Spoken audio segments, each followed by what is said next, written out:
Hello there.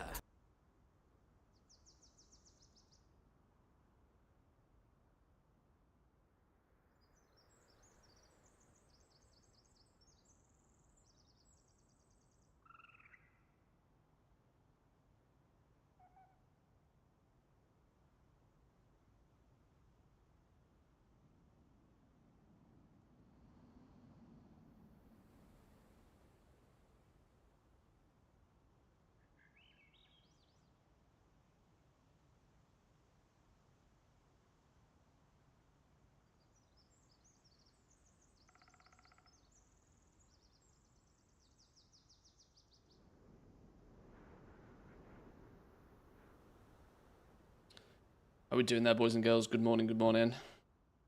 How are we doing? Whoa, whoa, whoa, whoa, whoa. What noob came and slayed me? Unbelievable.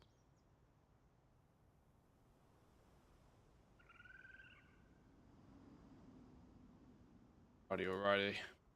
Make sure we got all this set up. I have just uploaded, while it's not live on YouTube yet, I have just uploaded my jewel crafting overview.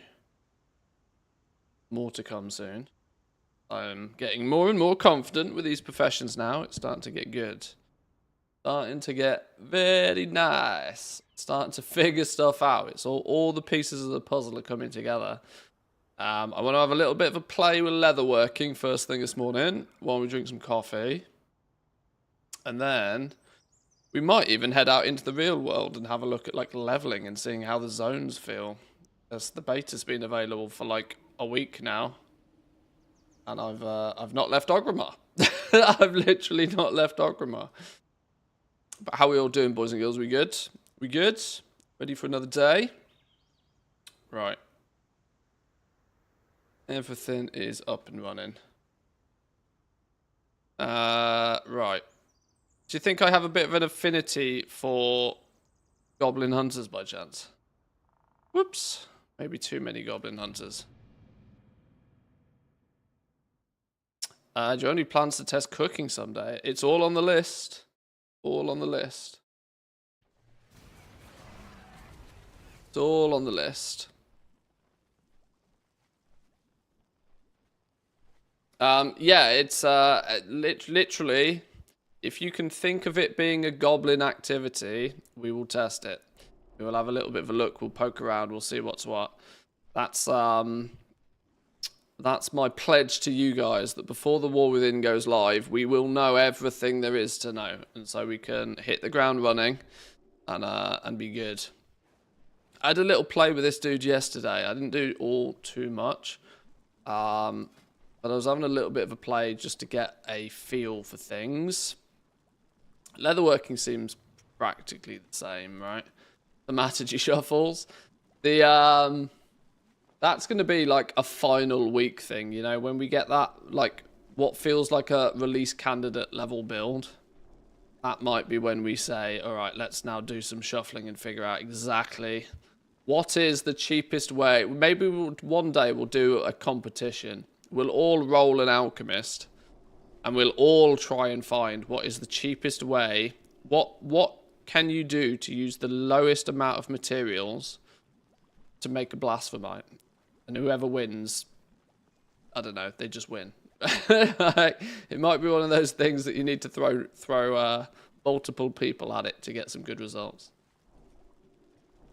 Have you tried out the Warband bank yet? If so, what do you think? I mean, it's just a bank, isn't it? Like, I don't really know what to think about it. It's just a bank. Sure, it's expensive if you want all the tabs, but it's just another bank.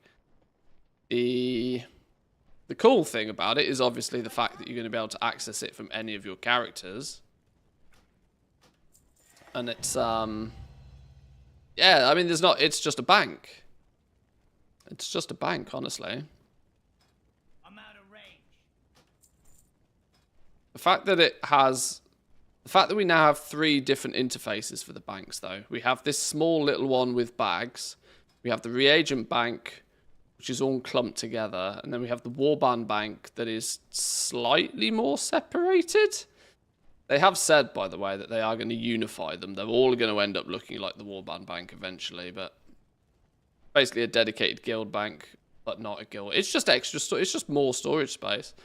Just more storage space with the luxury that everybody can access it. Anybody on your account can access it. It does mean the Goblin Brain kicks into gear pretty quickly. It's going to mean that anything you put in here is going to be, for example, if you're doing cross-realm trading, for example, if you have a rare pattern, like I'm talking a super rare pattern, like a top hat level rare pattern, you craft 20 of them on your character, put them all in the Warband bank. Sorry, the Warbound. Yeah, it is the Warband bank. Warband bank, Warbound items in your Warband. I wish they'd unify some of these terms a little bit more. Why this isn't called the War Bank, I don't know. Like, it should just be called the War Bank. But yeah, it's just more storage space, which is cool.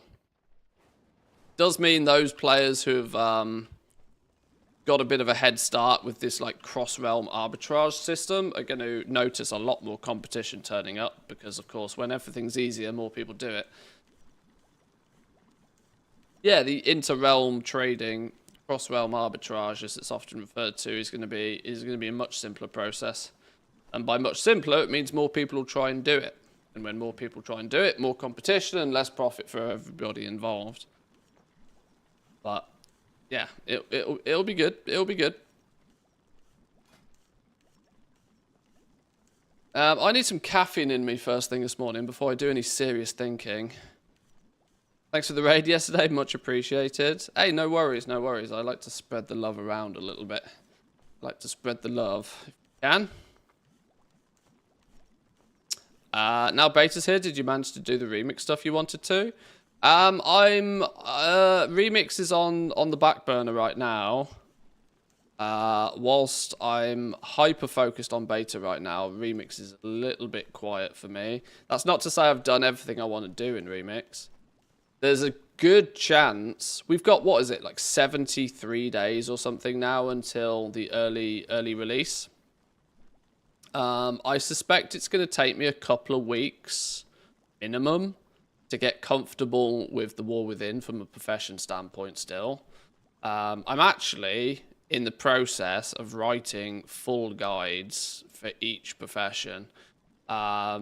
I'm taking huge amounts of notes. I'm doing most of this off stream. I'm focusing on trying to talk to you guys on the stream, but then as soon as the stream finishes and I've had some food in me in the afternoon, I'm spending most of my evenings at the moment, squirreling down notes, getting everything on paper so that, one, I don't forget anything, but two, then I can put it in constructive form for players.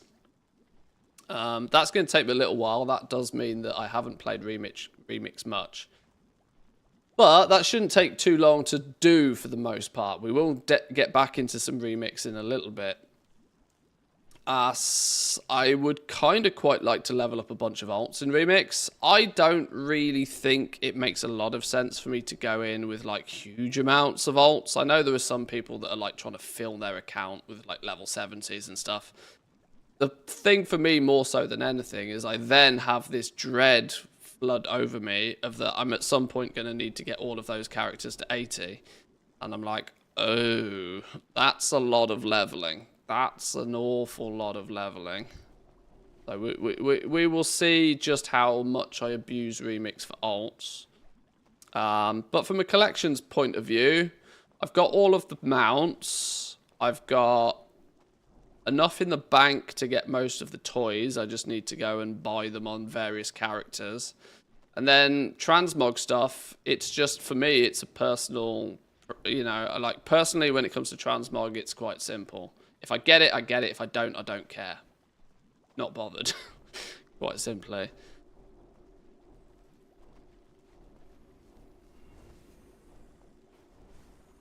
Do we see something good about this new change? Competition or maybe a bit more buyers? Are you referring back to the cross-realm trading system? Well, there's not going to be any more buyers. Other than an influx of players because it's a new expansion, but the competition will increase for sure. I'm so happy with the release date. I'm a teacher and schools open back up in September. So I've got a good 10 days to no life it. Hey, well, there we go. That works perfectly. Season 1 starts September the 10th. Now, I don't know exactly what date your schools go back, but I remember in the UK, schools would usually go back at about that time. You're going to have to level them all. Most of the cooldowns from Dragonflight you could do at 60. Other War Within one's different. Well, we don't know. This is the thing. We don't know. There isn't necessarily always the expectation that you have to be level 80 to be good at the professions on alts. But believe me when I tell you, it's often helpful. It's usually very helpful.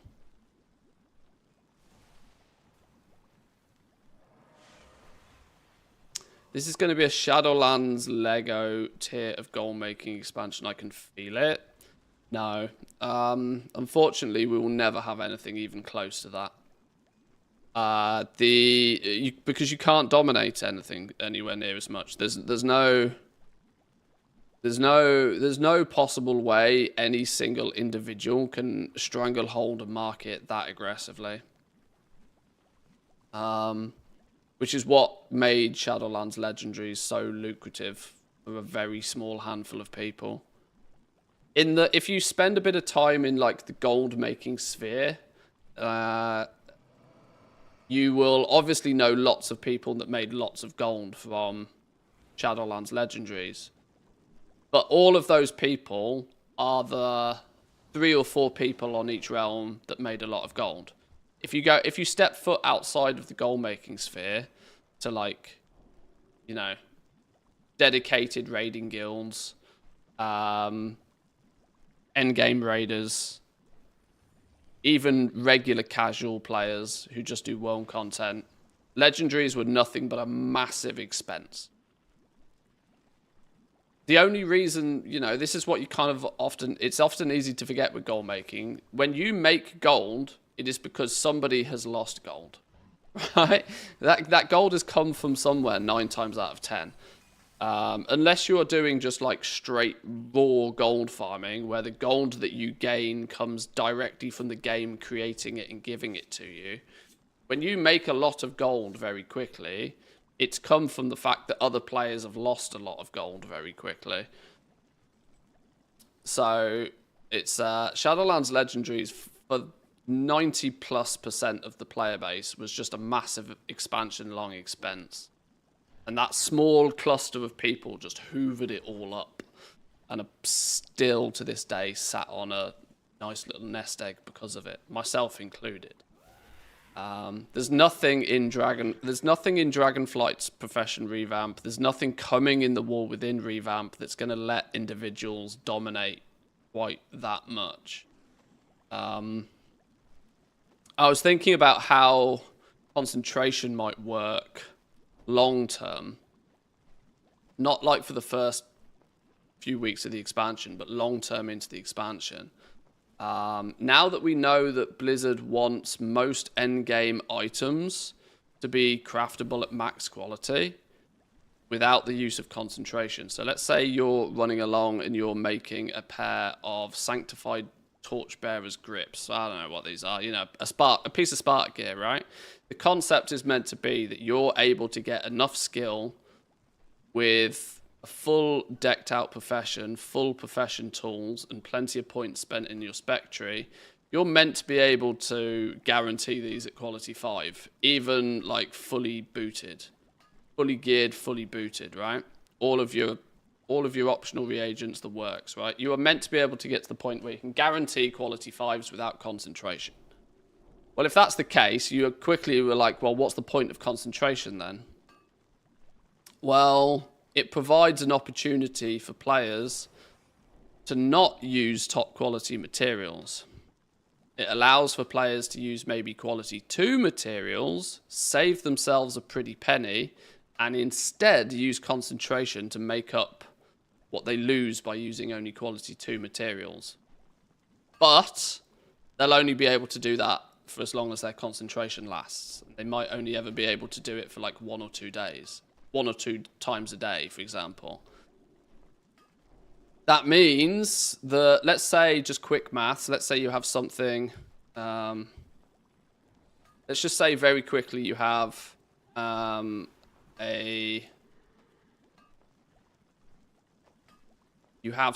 that is, with Q3 materials, is 100 gold to make it.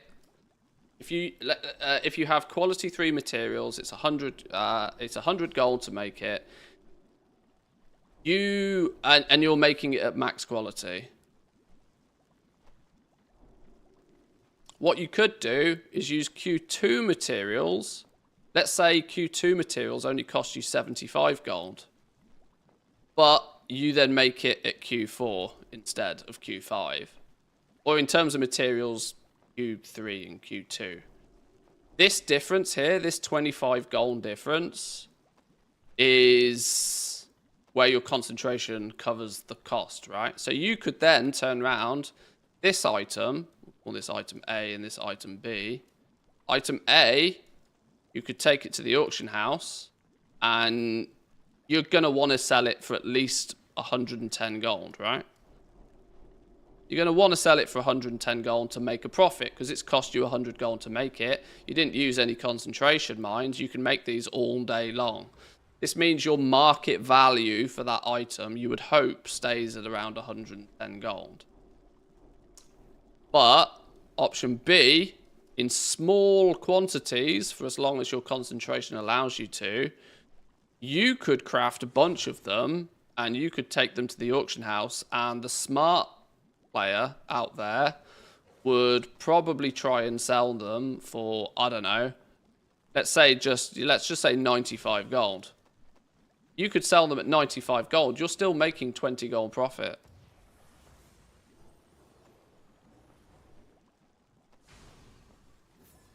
$20 profit still, but you can only make them in limited quantities. You as one player on one profession can only do that a limited amount of times. This is where your profit is likely to come long term. Now, there is a further long-term approach to this, of that, well, what if this item you're crafting isn't really super heavily in demand anyway? What if the demand for this item isn't really that great, but players have still crafted it? What you'll actually end up finding is that your market price will actually sit in the middle here. Your market price will probably end up being 85 gold. This is what's going to cause so many people in about 6 months' time to complain that, well, nothing's profitable again. Because supply and demand will have its way, right? People who come along and they say, right, well, I can craft this for 100 gold. I can guarantee it at top quality. But it costs 100 gold. They're selling for 85 gold on the auction house. Why is everybody selling at a loss? Well, they're not selling at a loss. It just basically means that small quantity of players who are able to make them in small batches and take 10 gold a piece profit is actually what is supplying the entire need for that item. It's going to be at face value quite frustrating again for players playing with the professions, because once again it's going to look like nothing is ever profitable. This is the fairer solution, because it's limited quantity how many of them that you can make at this lower price, but you can still then put them straight on the auction house, sell them almost instantly, take your profit, and then you're done for the day, right? It might mean that each profession on each character might only be worth like 3,000 or 4,000 gold a day for you, but that's still going to be easier than flying around doing pissing dragon races, right? This is the thing. It's going to be that small, semi-passive income. But the point is that nobody is then able to take this and become a millionaire out of it. That's why we then need 60 characters per account, I guess. Well, the alt army situation then falls into play. If you're only making 2,000 to 4,000 gold a day, for example, rough numbers, by using your concentration bar, the way you scale that is by having just, yes, more characters.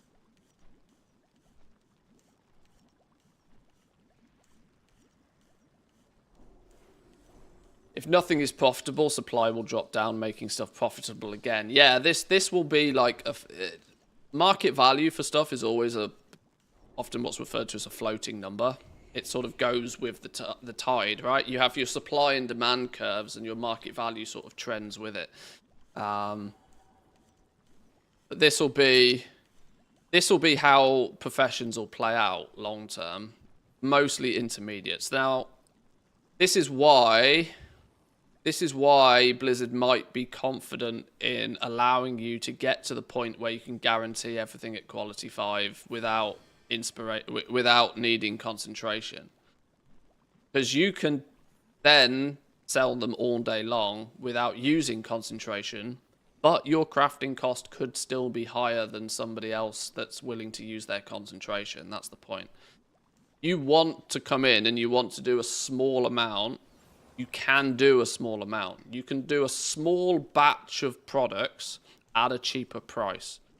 But once you've done your small batch at a cheaper price, then have to revert back to the going rate, I suppose.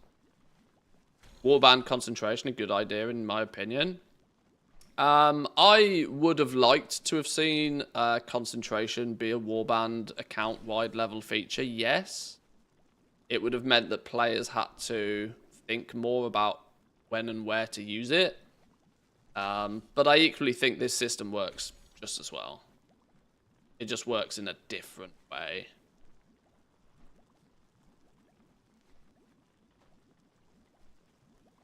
It also means you might find the occasional sort of reset day buyout on things become a little bit more feasible.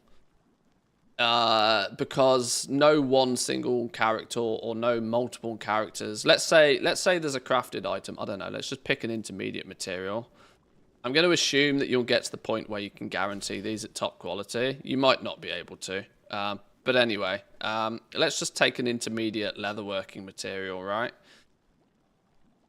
On a day where you know you're going to sell a bunch of them, it's more viable to reset the price of these and push them closer to the price, closer to sort of this price, right?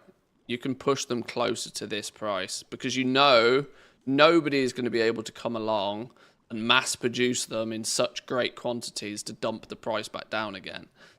A few people might be able to come along and throw 10, 20, like a small amount on the market, but they'll disappear very quickly and then it'll float back up. I think like market resets on like reset day might be significantly more of a thing. Giving some flexibility there, right, for goblins to do goblin things. You could, as a goblin who doesn't want to do any of this sort of work and wants to just do flipping, like material flipping, as long as you still have an understanding of what the prices and actual costs are for people, you could spend most of your week buying up these 75 gold, you know, these cheap crafted ones that were crafted via the use of concentration. You could buy up a bunch of these on the cheap throughout the week. When people are still crafting them, people are trying to just get that small little bit of profit and be on their way. You could hoover these up, and then so when the reset day happens and the price is more likely to jump up, then you can then spend reset day selling most of them, and you can take your 20 gold profit from that as well. There's a little bit more flexibility with this concentration system for everybody to have their fair piece of the pie. You want to spend an hour doing some goal making, you can log on to a couple of characters, you can spend your concentration on making a few things, you can make it cheap, you can then, that gives you the margin so that you get to sell stuff. Obviously, it doesn't work if the supply is still way too high relative to the demand, because you still need people at the other end to actually want to buy these things, but I'd rather boost Heroic in 1 to 2 hours for 2 to 350k a week. Can't be bothering with 10 gold items. Oh, that also works. That also works, yeah.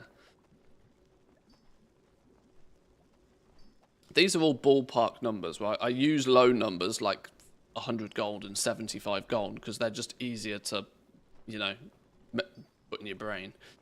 This same concept works with an item that's 25,000 gold. You know, like but these are just round numbers to make it easier.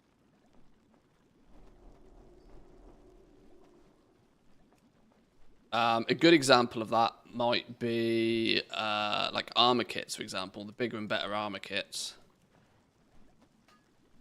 There's a couple of bigger, better armor kits which are clearly going to be more expensive to be made, but they will also be... They'll be mostly in demand like 1 or 2 days of the week.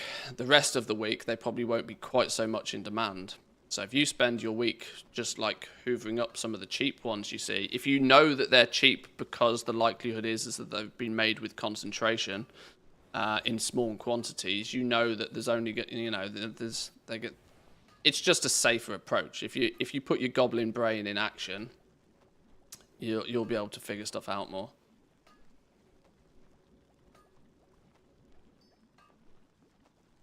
They did say there was a few items that would need concentration to rank 5. If those are worth making, that'll help keep the stockpile concentration down. They didn't actually, be careful, don't, the wording there was what really quite important. They didn't say you would need concentration to rank 5 them. What they actually mentioned was a few distinct items, and I wonder if I've still got the page up. Few distinct items, and they mentioned materials. They weren't really focusing on, yeah, this is one where wording's important. What was that actual phrase?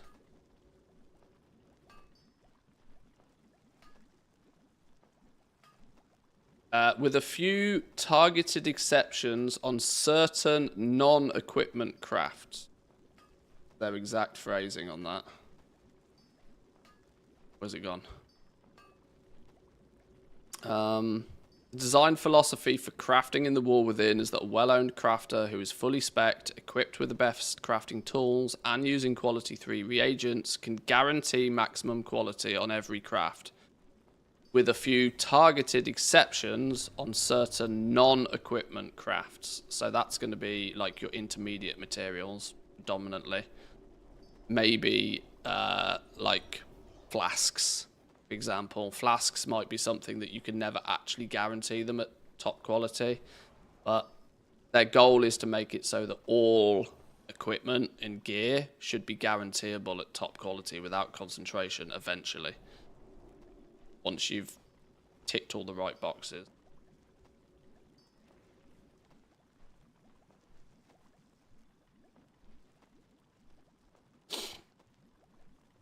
Don't forget, Blizzard wants to steal your time as much as possible. Money is a bonus. True, true, true.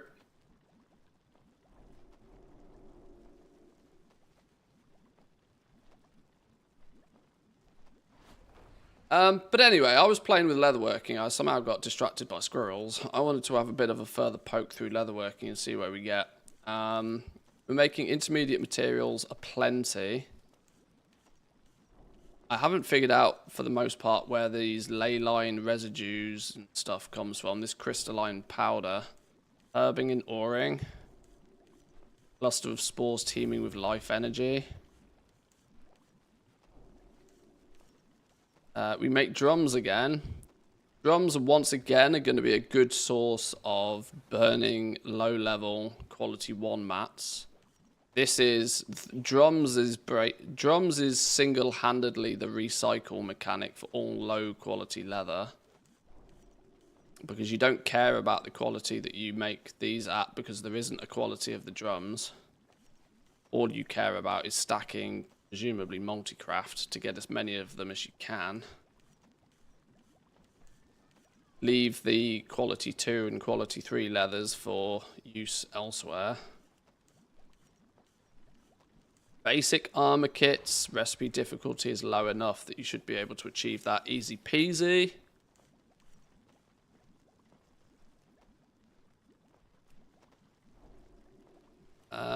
Leather leveling gear, male leveling gear, starting to get some of the profession stuff. Yeah, I got to 25 with this just quickly yesterday, just simply to have a little bit of a look through the spec trees.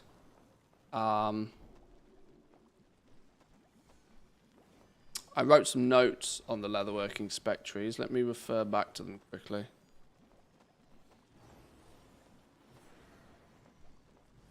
What did I write for learned leather? This tree is a great tree for all-round crafting with leatherworking. It might not be the first tree you focus on, but the resourcefulness and the multi-craft nodes will really help most players squeeze out the extra gold.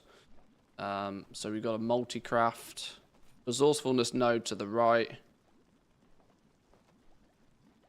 left even, and a multi-craft one. These are generic multi-craft as well. Oh, no, I lie. That's the skill one. When crafting consumables. Oh, well, where multi-craft applies, you get a bonus through here. The learned leatherworking node is also the commanding concentration nodes are worth taking. These ones. But only if you know there are items you plan to craft that you'll never be able to guarantee, as they mostly focus on concentration reduction and stacking ingenuity. Yeah, I was talking about, I've spoken about this a few times over the last few days, how it feels odd that a lot of the spec trees, instead of sprinkling resourcefulness and multi-craft your way, have chosen to sprinkle concentration reductions and ingenuity at you instead. And I can't help but feel it, and I still feel that I don't understand why they've done it, because it seems contradictory. 25 ingenuity and 15 resourcefulness when crafting leatherworking patterns. That's really good eventually for the method that we spoke about a minute ago, to where you're in this world where you have a fixed crafting cost for a quality, like a max quality item, but a way to produce it in small batches cheaper. That's maybe where you start caring about things like ingenuity and concentration. But I'm already getting the feeling that if you spend any knowledge points in the early days on ingenuity or concentration, you are doing it wrong. You are doing it wrong. It seems like a massive bait. Seems like a huge bait to put any points into ingenuity in your spec tree. It's the new thing. People are going to look at concentration, and they're initially going to, they're going to use some of it, and they're going to be using big numbers of it, and they're going to be like, I need more of this. I always need more of this. Oh, this ingenuity, it refunds it. It's wonderful. Wow, I'll spec into ingenuity so I have as much concentration as possible. And then they get to the point where they're like, oh, I guarantee things at top quality, and I don't need to use it anymore. Oh, I wish I didn't spend all my points there. I wish I spent all my points on more multicraft. I wish I spent all my points on anything else. So, trees like this, where the main focus, very much from the word go, is here, have some ingenuity, I think is a real trap. A massive trap. Interesting to see that they're using Artisan's Acuity on the green profession tools as well. Yeah, I did notice that on a couple of the professions. I guess that's a good way, I suppose, of either slowing down. Well, I see, because you can still put them on the auction house, it won't be a case of that you won't be able to get them. It'll be a case of that you just have to pay a pretty price to get them.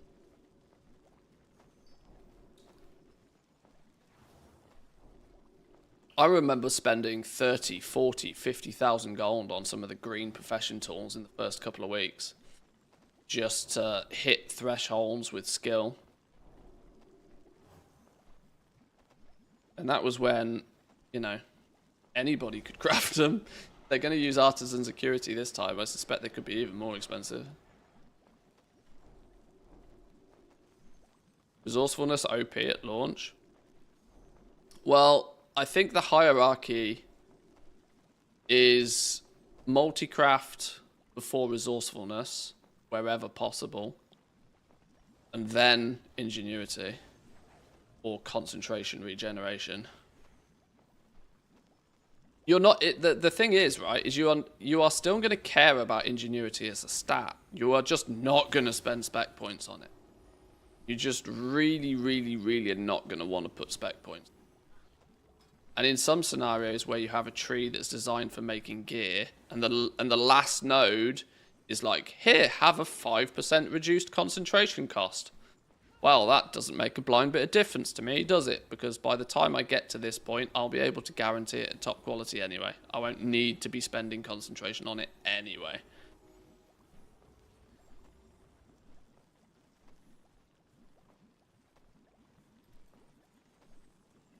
I just wonder how much of that will happen. I wonder how much of it will happen, whereas like 90% plus of your work orders are going to be people requesting quality 3 materials. Quality 3 materials or nothing, right, to start with. People will want quality 3 materials or nothing. If you want a piece of gear crafted for you, quality 3 materials. Because crafters are going to need that 40% skill bonus to get to quality 5. You don't give me quality 3 materials, we ain't doing it at quality 5. And that'll be in the world where they still need to use concentration even still. Then, quite quickly, you'll get to the point where you'll start to have crafters that can guarantee things at quality 5 without using concentration, as long as quality 3 materials are available. And then the opportunity becomes for some people to undercut those players by using quality 2 materials and their concentration to do it for cheap. But they'll only be able to do it a few times.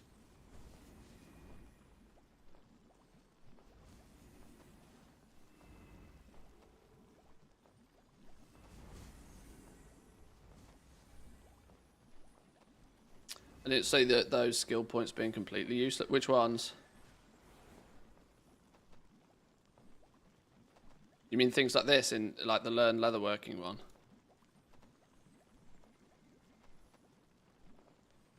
Is it possible to use dragonflight tools for the War Within until you get the new ones? Probably not. Probably not. I believe because you see it has the +5 skill for Kazalgar leatherworking skills. Your current ones will say Dragonflight skill.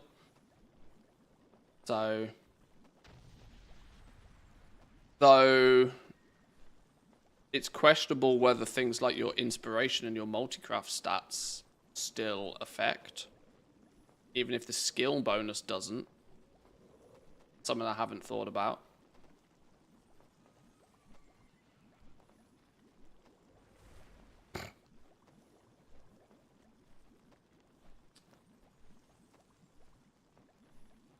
They should add a one-time respec for professions. A mistake at the start can cost you months of progress. We were talking about this yesterday. We weren't able to really sort of draw a conclusion of what should be done. My conclusion is still that they need something that lets players right their wrongs, undo their mistakes. But there are some caveats. You shouldn't be able to undo your mistakes very frequently. And it should be costly for you to do it. As an incentive to say, don't do this again, be more careful next time, you know? A full respec, I mean, I kind of think that a full respec is too much. My desire would be that when you spend points, you can refund those points, but it's an ever-stacking cost to refund. Meaning if you just want to refund 1 or 2 points because you've accidentally put them somewhere you don't want to, you can without it really costing you much. But soon as you start like undoing a full node or a full tree, it starts to get ridiculously expensive, which would completely remove any justification for doing it. Or instead of the refund costing gold, maybe the refund costs artisan security, or you know, a limited currency in the first place.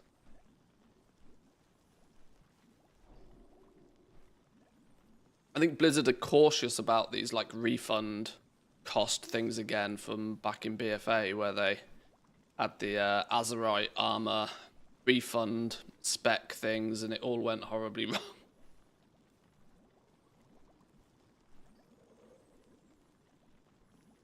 If it's weekly caps on knowledge points, you can't make huge mistakes. No, but you can price. You can. You still can. You can still break things pretty quickly because you're still going to be front loaded with knowledge points. Let's not forget. Even if they put a weekly cap on knowledge points, one exception to that weekly cap will probably be first time craft bonuses, because these are first time and one time. Your treasures will be first time and one time. Yes, your knowledge points that you gain weekly, probably via NPC work orders, for example, they might fundamentally be capped, soft capped. But I still think you're going to get a front loading of quite a lot of knowledge points. 20, 30, 40 knowledge points in the first week. Which if you then, you know, slap them about without thinking, that's quite a big mistake that can easily brick a profession. But we'll see. Have I done Mythic Siege of Orgrimmar yet? How hard was it if you did it? It's a cakewalk. I did it with a group of fully geared characters. It's a cakewalk. Every boss is a 5-second one-shot. Remix isn't difficult because you can outgear everything. It's just a matter of time of how long it takes you to get that gear so that you can outgear everything.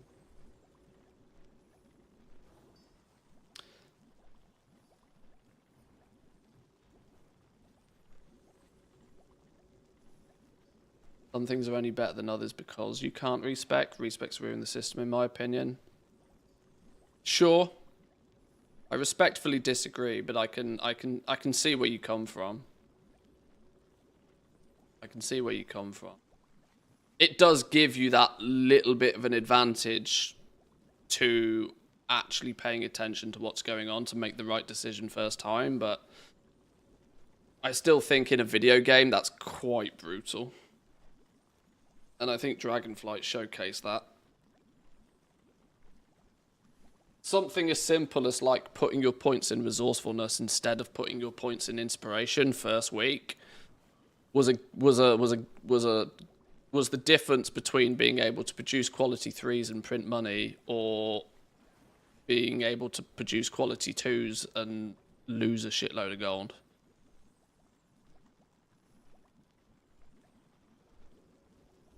You need to respec, swap the profession to an alt, and use the catch-up if it ends up working okay. Well, that could be a thing. Yeah. It depends how fast you can catch up and when the catch-up kicks in. I would like it if the catch-up does actually kick in pretty quickly.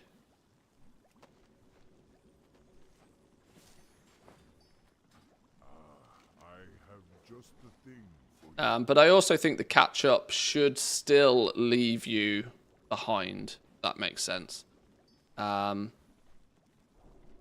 Let's just say for napkin maths purposes, you get 10 knowledge points a week, just because it makes the maths easy here. If you get 10 knowledge points a week, and we're 5 weeks into the expansion, so you've done everything you can possibly do for all 5 weeks, and you've got your 50 knowledge points, and somebody strolls in with their brand new profession and does a bunch of work orders, I wouldn't want them to so quickly be able to get to 50 knowledge points.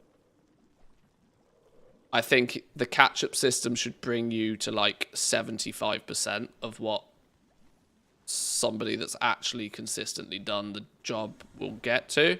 I think it should bring you to like 35 points maybe, but it shouldn't bring you up to the exact same point that others are.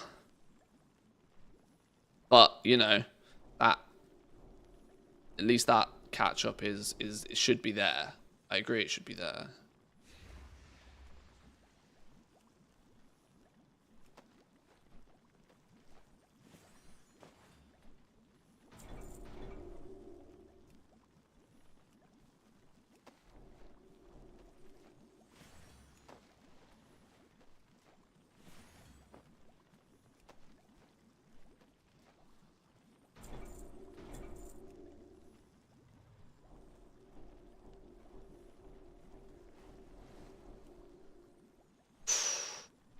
50 artisan security. They ain't messing about with the prices on these, are they? Catchup would make sense with a shorter expansion. I still don't know about that, you know. Still don't know about that. For me, it's one of those, right? It's one of those. They have been almost radio silent on the very frequent questions of, well, how long is this expansion going to be? Have a good one. And you like, silence speaks quite loudly, in my opinion. The fact that they haven't turned around and go, oh yeah, it's going to be 3 patches. It's going to be, you know, three patches, 4 raid tiers, like bish bash bosh, and then we can be like, oh yeah, well that's a 2-year expansion, then GG.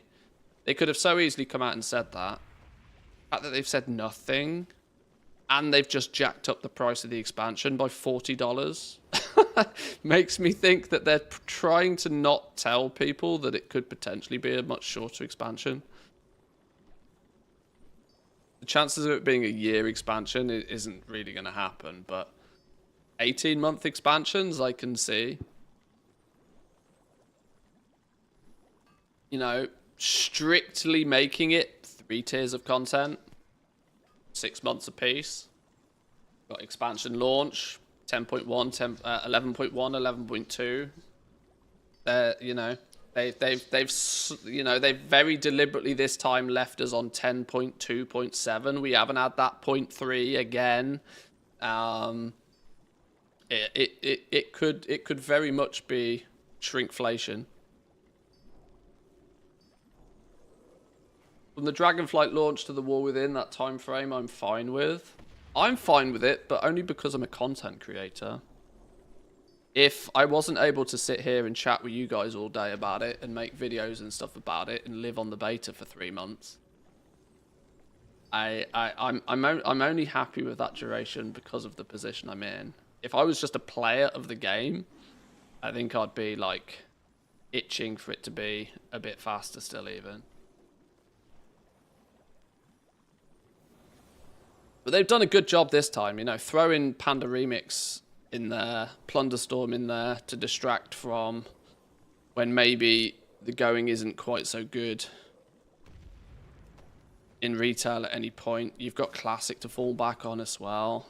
Did that give me 4 knowledge points again? Did that give me 4 skill points again? I think that gave me 4 skill. We went from 37 to 41 again. That's bugged. That's copy-paste code again.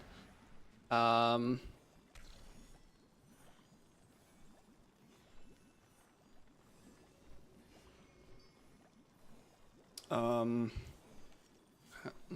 I don't know how we report this one.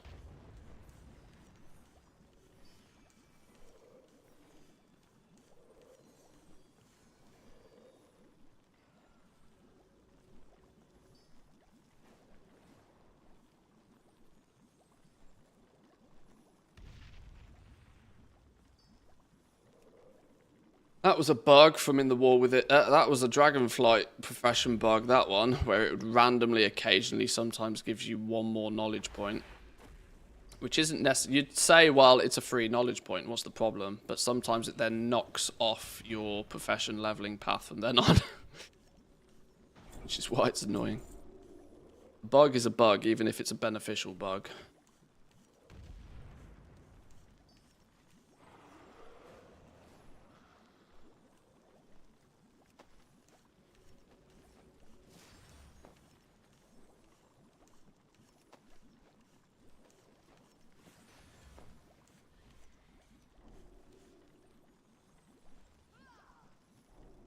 Dragonflight was good in terms of releases.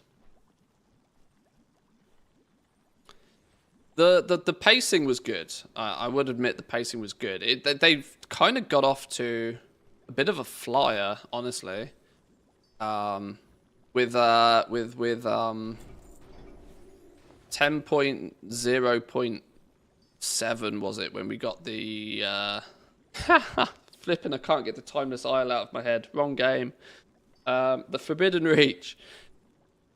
They threw that at us really quickly, which was somewhat surprising. So quickly, in fact, that I completely ignored it the first time it came around, because I was like, what? Hang on, what's going on here?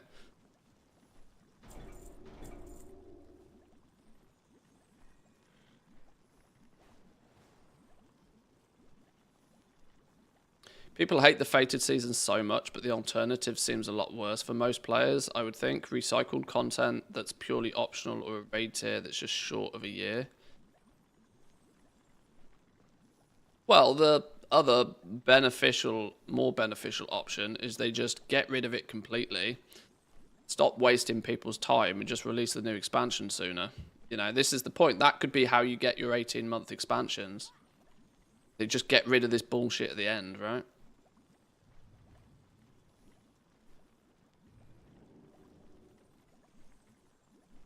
There's no need to stretch things out unless they need to be stretched out. Crazy idea, but how about getting a proper raid tier for the last season? Well, yeah, all that. You know, this is it, all that. This is why, you know, shrinkflation. The price of the expansions are going up whilst the amount of tiers that we get per expansion is reducing. But we're getting less tiers, but there's more side optional content now. So it's 50-50, you know. If raiding is your jam, then yes, getting one less raid tier per expansion starts to hurt. But I would also like it. I would also kind of quite like it. I know I don't have much value in this conversation because I don't do that much endgame content particularly, but I would much prefer it if every season wasn't so structured in the same way, right? It's been we've had this kind of like 4 seasons or 3 seasons and a bit of a funny season scenario for a while now. It would be nice, just throw a 3-boss raid in occasionally. I wouldn't mind. Remix showcase that actually raiding mini raids whilst leveling is also kind of fun. Give us a 3-boss raid midway through leveling at, like, you know, 75 or something. You could, you know, that could be how you get more out of your first patch. A supplementary side raid.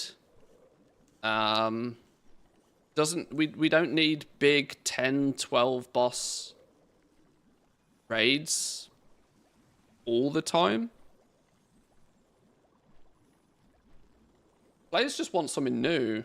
This is the thing, right? This is why I think this fated season thing, like, doesn't really appeal to that many people, because the people who you would think it would appeal to most, they've already done it. And if they didn't do it the first time, there was probably a good reason why they didn't do it the first time.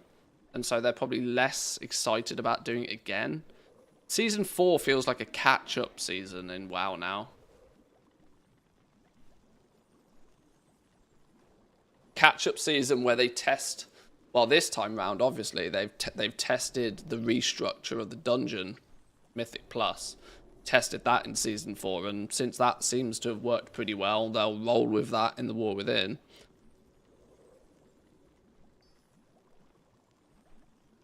Odin Raid. Something like that. Something, you know, something that it doesn't need to be massive, it doesn't need to be ridiculous, but just something to get your teeth into for a little while. Something that's new.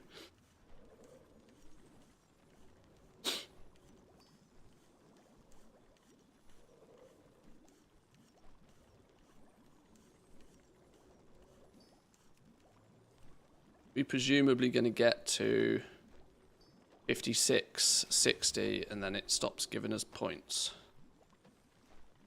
Because at 50, we run out of... Okay.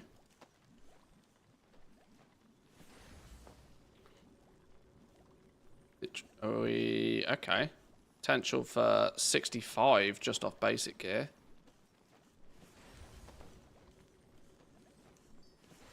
Is he 65? 70 points potentially off just basic gear. That's more generous than I've seen with the other professions. Now we've gone green.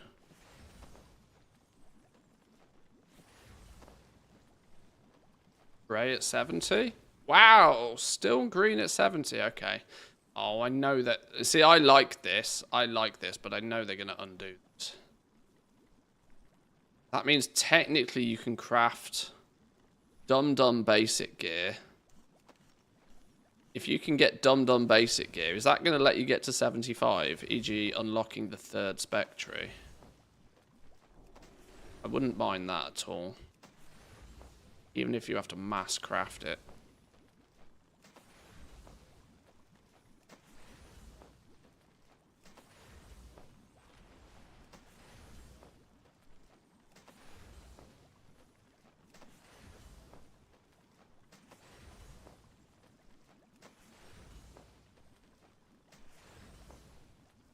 Typical game doesn't want to give me doesn't want to give me knowledge point.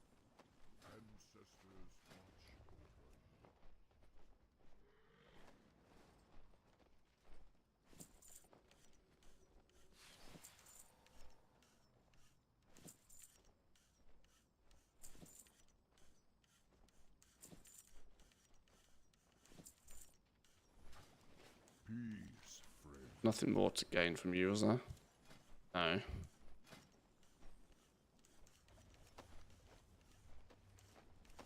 Don't report it, they won't know. I just tend to think of if a profession has 4 spec trees, it would be nice to give you access to 3 of them, you know? Quite simply. So yeah, there you go. You get to 75, you're then going to have to piss around with top end gear or unlock stuff to get to 100. But it does mean you'll have access to relatively quickly 3 spec trees if you choose. Which in essence means you can pick up your leatherworking tree, your generic leatherworking tree. You'll pick up then either leather or mail, and you'll also pick up your flawless forts tree as well, which is the kind of the everything else tree. And then as a hunter, I'd go mail, bish bash bosh.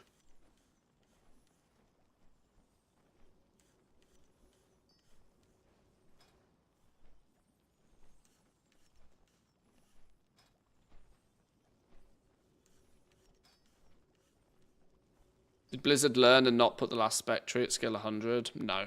No, the last ones are still locked behind 100.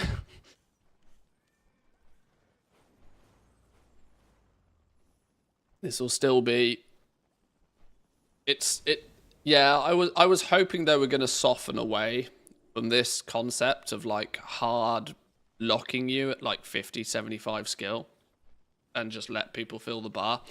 Unfortunately, they haven't. Unfortunately, they're still seemingly balancing things. Not that much balance feels like it's been done, but the concept is the same with all of them still, that you're getting like halfway, a little bit past halfway, and then they're like, slam the brakes. That's all your trainer recipes. From that point on, you're going to have to go out and find stuff, unlock stuff, do stuff to get the further recipes.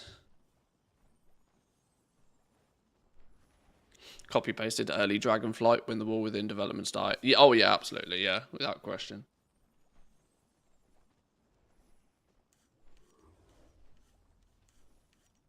Wonder how the profit difference between rank 2 and rank 3 intermediate reagents will be. Like after getting the skill to craft rank 2s, is it worth getting more skill to approach rank 3 or stack multi-craft first? Also, suppose it also depends on the value of the concentration spec versus straight skill points. Some upfront understanding of whether it is something that you are ever going to be able to guarantee or not might be important to help with that decision.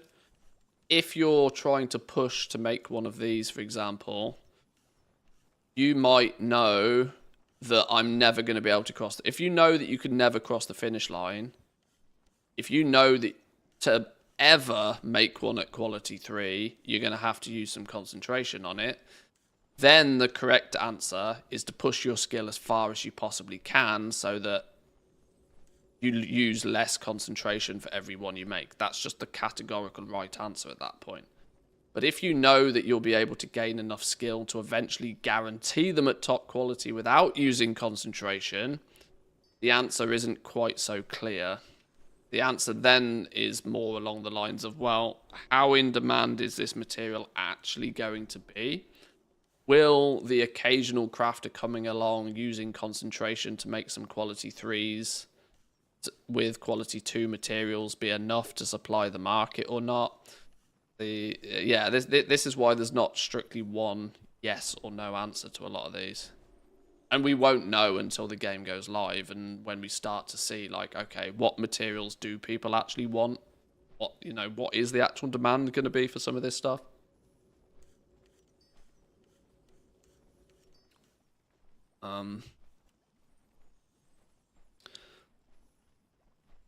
Things like this actually right here, right now is a good example, right? Dual layered armor kit.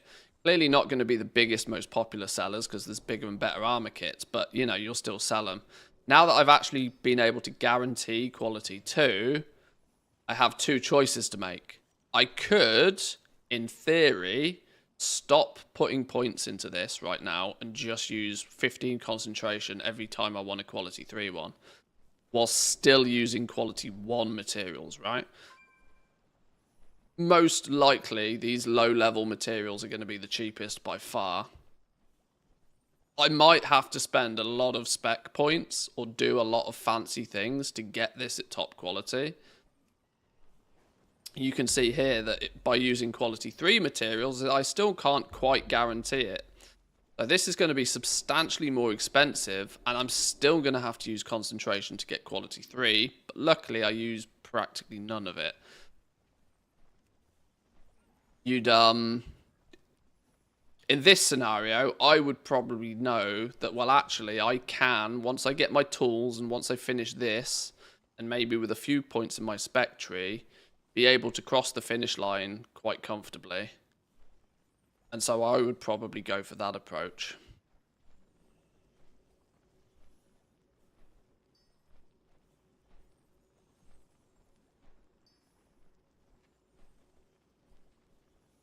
So the profession's still the old system, not so good.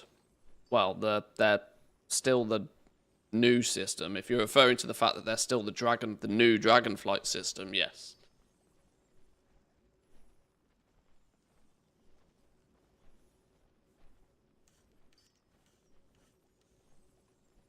This is why the professions, I think, are quite contentious still. Because the people that like them really like them. The people that don't like them really don't like them.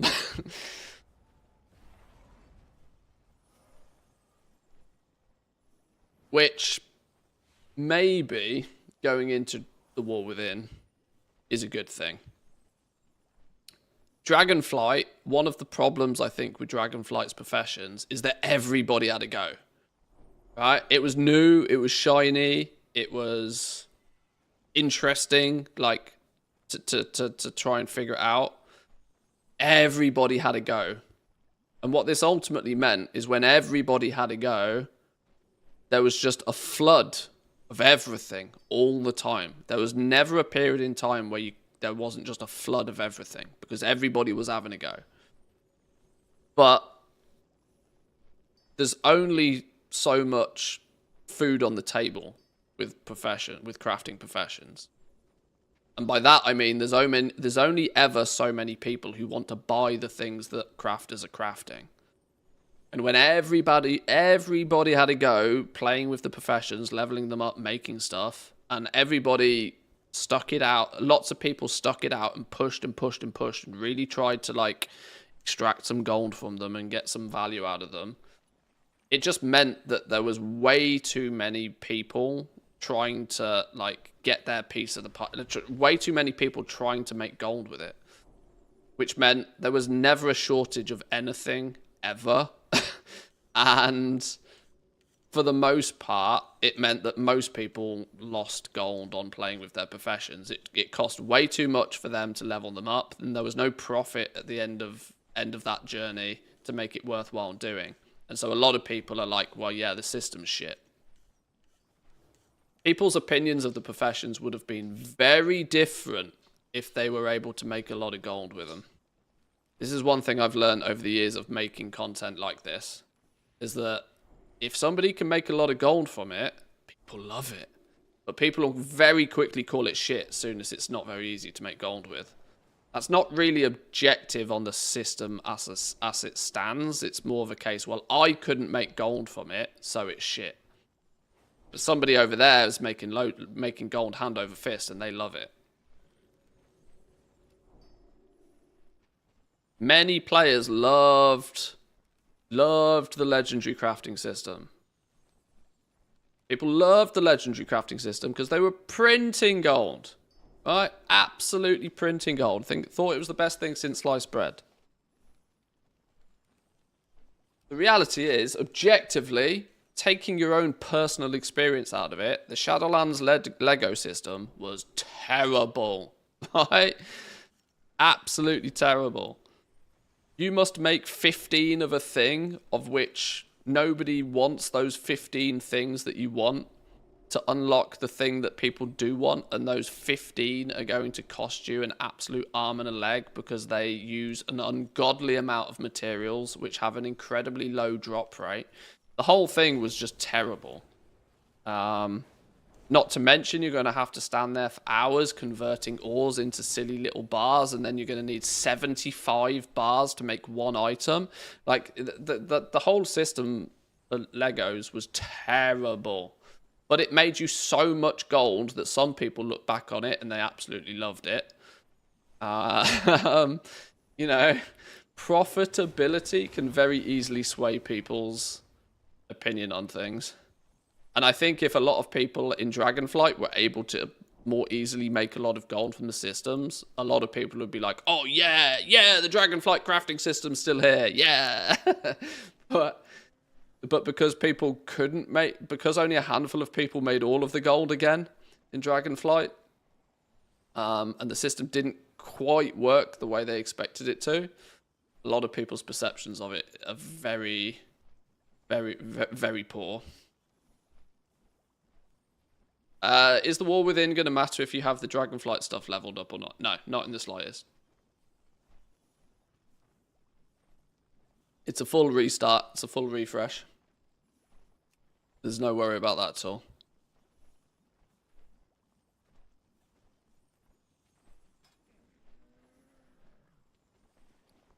Right, now let's simulate playing with some spec points and seeing how it affects things.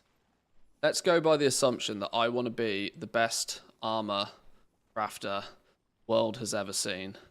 Let's say pants, for whatever reason, become absolutely best in slot for every single hunter that has ever been. And we want to make the best pair of pants you've ever seen.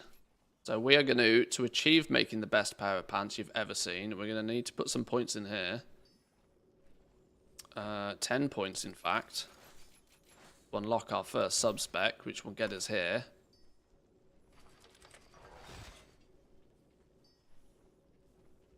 We are then going to be able to improve at making intricate chitin armor for the hands, feet, legs, and waist, gaining plus skill. Also stacking up some ingenuity whilst we do this. Also, we've unlocked the ability to use optional reagents on them.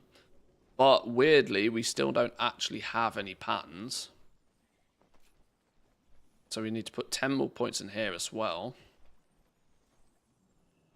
That's different to blacksmithing. Blacksmithing, soon as you unlocked this, it gave you instant access to one of these. I'm going to have to put 10 points in here again, or I can even get one of the recipes. So I've spent 20 points so far, and I still only just have access to my pair of pants.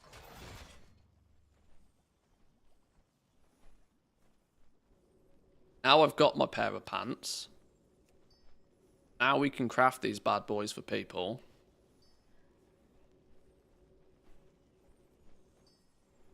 We be at a point where they have a 280 skill. We are less than 95 right now. We haven't got any profession tool in mind, but we're at a position where we need to do better. We need Gloom Fathom hides. We need Crystal Fused hides. Gloom Fathom and Crystal Fused.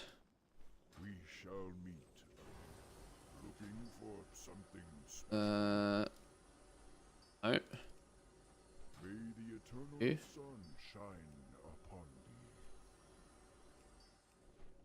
No. You?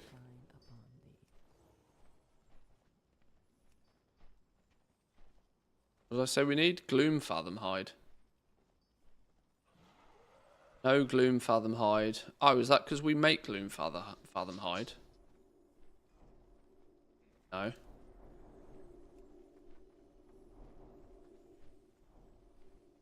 Really? I picked the one thing we can't flip in properly test because the materials aren't on the vendors. Gloom Fathom High. Oh, it's here, look. Need 50 of that then for the minute.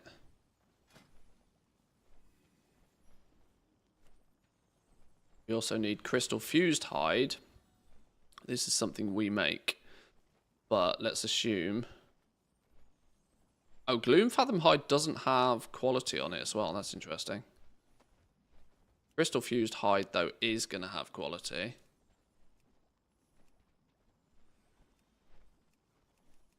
Where are you?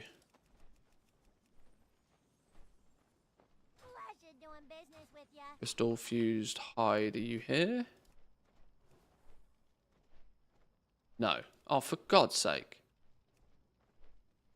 We're going to have to make some of that. Crystalline Powder and Carapace Backed Hide.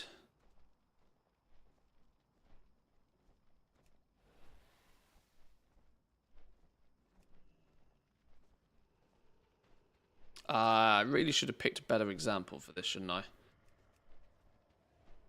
Okay, we need to make this. So we need the Sun Carapace stuff. Okay, I didn't want to do this, but I guess it's easier if I just buy one of these bags, isn't it? Alchemy, optional, blacksmithing, enchanting, inscription, leatherwork. Walk with the earth, mother. Aha, okay. I was hoping to get not only quality 3 stuff. That's why I didn't want to use this bag. I wanted to see what the scenario is by using quality 1 and using quality 2.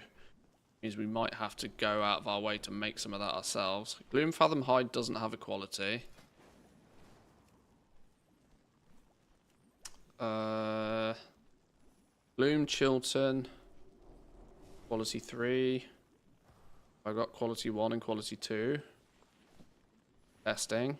Quality 1, quality 2. And the Crystal Fused Hide. Have quality 3 here. I guess we can make quality 1, quality 2. Crystalline Powder.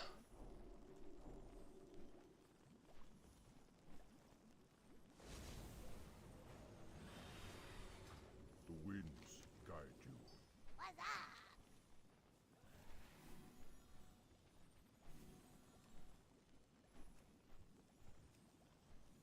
Oh, I really wish there was a search feature. Okay. Glad I could help. Crystalline Powder. So I'm trying to make some Crystal Fused Hide, but I want to make some basic shit. Okay, well that's quality 2. 20 of those.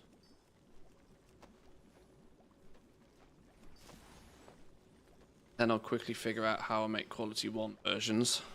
Make quality 1 versions by using lesser quality carapace backed hide. How do I make that? Can I make quality 2 versions of this?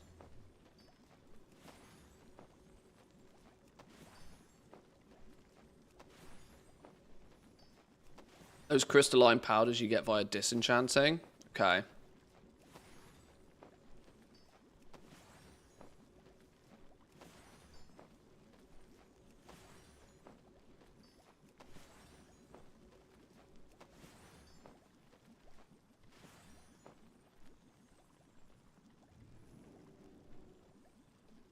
Crafted gear will sell even less after mogs are shared, and all classes can take said mogs.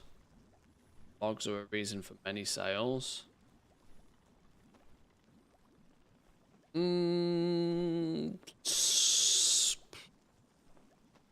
Not of current expansion stuff. I agree with you, yes, that past expansion crafted mogs are might not be as frequent, but most current expansion stuff, people are buying it for the power that it provides. Very few of your sales are going to be because somebody wants to just use it for the appearance.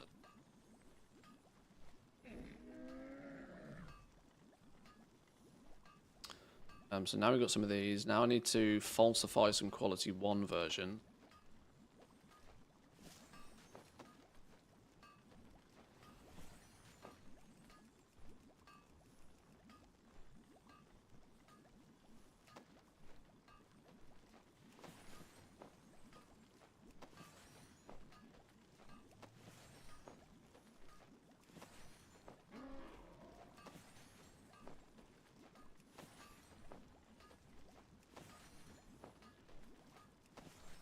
From what I've observed, the goal-making potential for both Shadowlands and the Dragonflight professions was simply how much time you could put in, how big of a scale your operation was.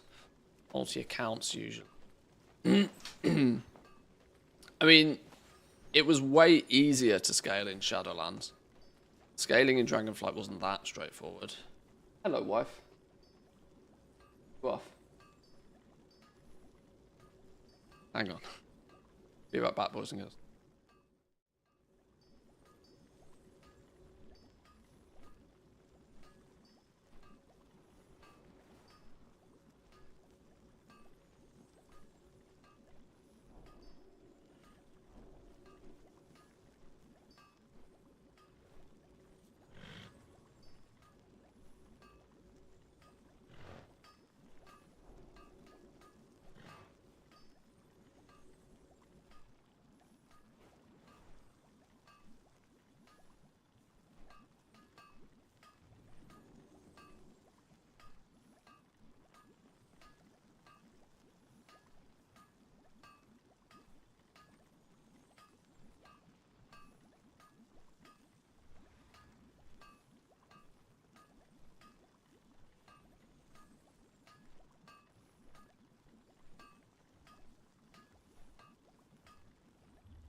Interestingly, in Dragonflight, actually, scaling was for a different perspective. If you could scale properly, you still weren't focusing on professions.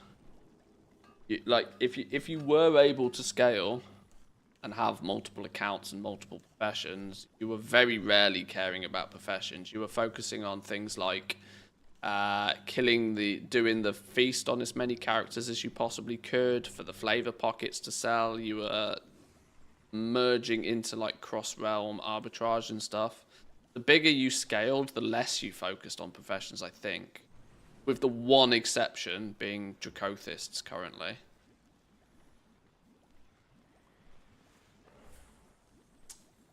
Crystal fused hide. Now why can't I make these again?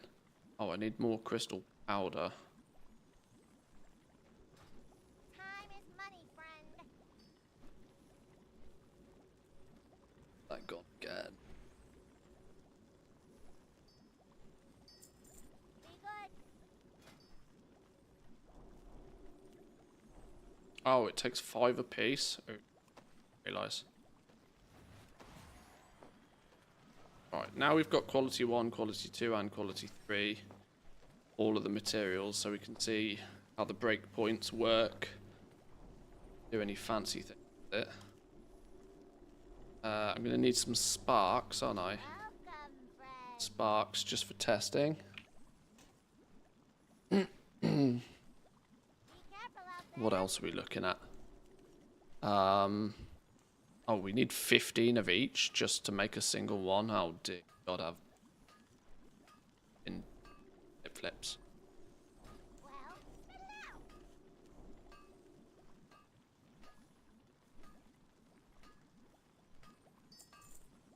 Hurry back.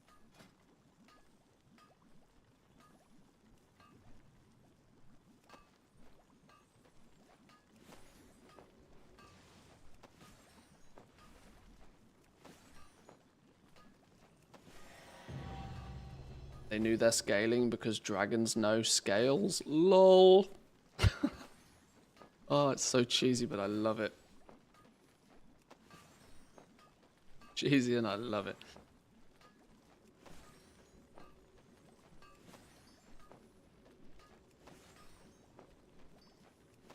Right, if we needed 15 for each one, I probably need to make at least 30, don't I?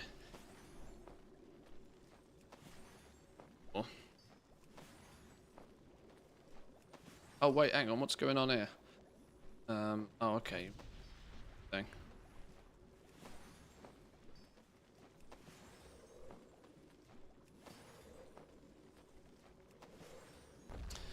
This is also a strong indication to me that these intermediates right now are likely to fall. In fact, they are absolutely going to fall into the category of things that, if it stays the way that it is, you are never going to be able to guarantee quality 3. The only quality 3 variations are going to come from people that use concentration on. Which means your prerogative is to push as far as you can get them. Hopefully the new build removes inspired. Yeah. 105% chance for 125% skill bonus. 125 on top of that still wouldn't guarantee a quality 3, actually.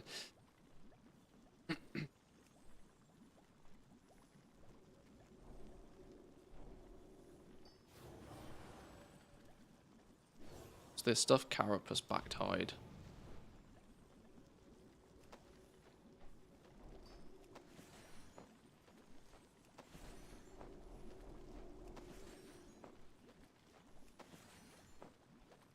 Yeah, I think having constant inspiration there still is likely to just be confusing a lot of people.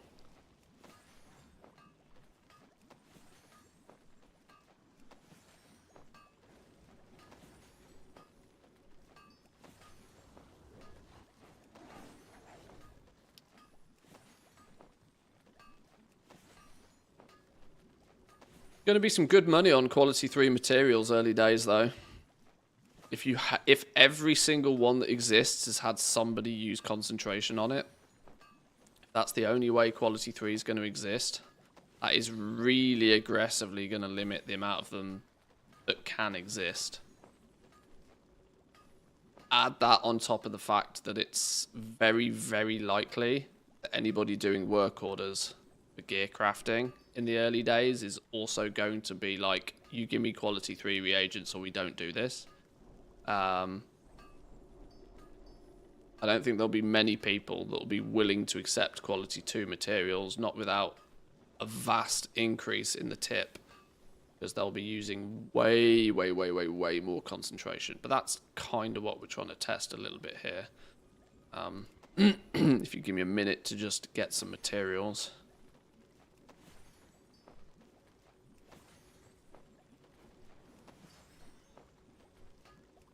Didn't Blizzard say quality 3 materials are going to be more difficult to find? Yeah, find and craft. Yeah, they're making Q3 materials more difficult. Base materials, but intermediate reagents already appear to be items which you might never be able to guarantee them at quality 3. You might always be using some concentration. The question is how close can you get? How close can you get to this end? So how small can you get this number to be? But okay, ignoring reagents for a minute, we went down the theory of we trying to make the best pair of male legs we possibly ever can. How quickly and easily can we achieve that? At the beginning, using, we've just got to skill 75, we've just unlocked our spec trees, we put some points in to unlock these. We are in the position where we ain't making them very good for anybody. We would need to very quickly start using better quality materials to up that numbers. Going from quality 1 to quality 3 on the crystal fused hide takes us up to 148 skill from 95. If we did the same with the basic leather, we can push all the way to 207. Still isn't quite quality 4 though. Once we once we can guarantee quality 4, we can technically guarantee quality 5. We use concentration to do it.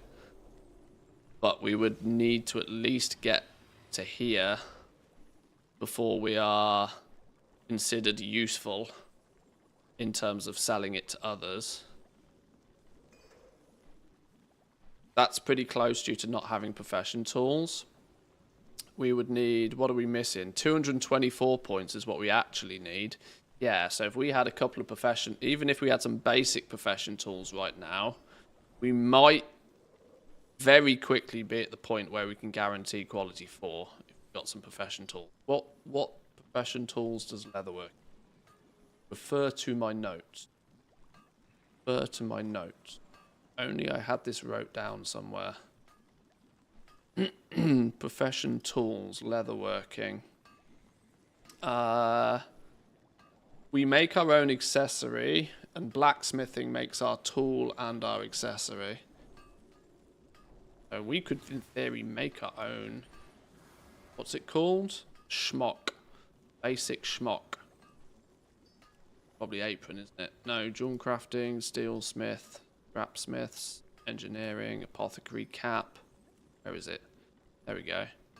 That's only +5.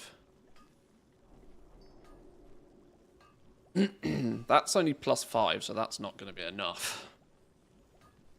But we'd need to get some of the basic ones. +5, +5. What does a basic tool give? +8. Set of green gear. Let's assume that a set of green gear might actually get us to the point where we're like, okay, we're ready to rock and roll. Full set of green gear, reaching 75 skill, getting our first pattern.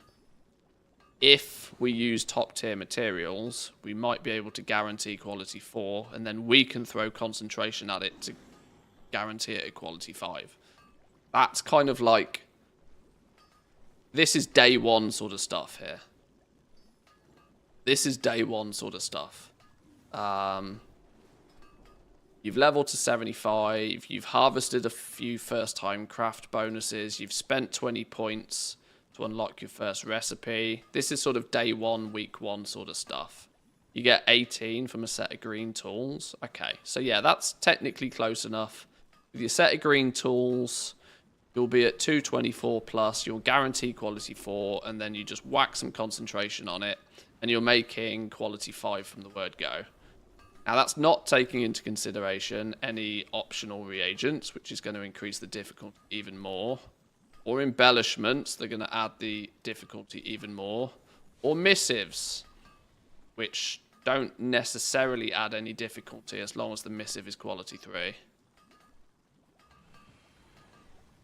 So what would we do then to try and improve this situation? Well, more points in here is not a terrible idea. Improve at making leather armor, gaining +1 skill in this spec.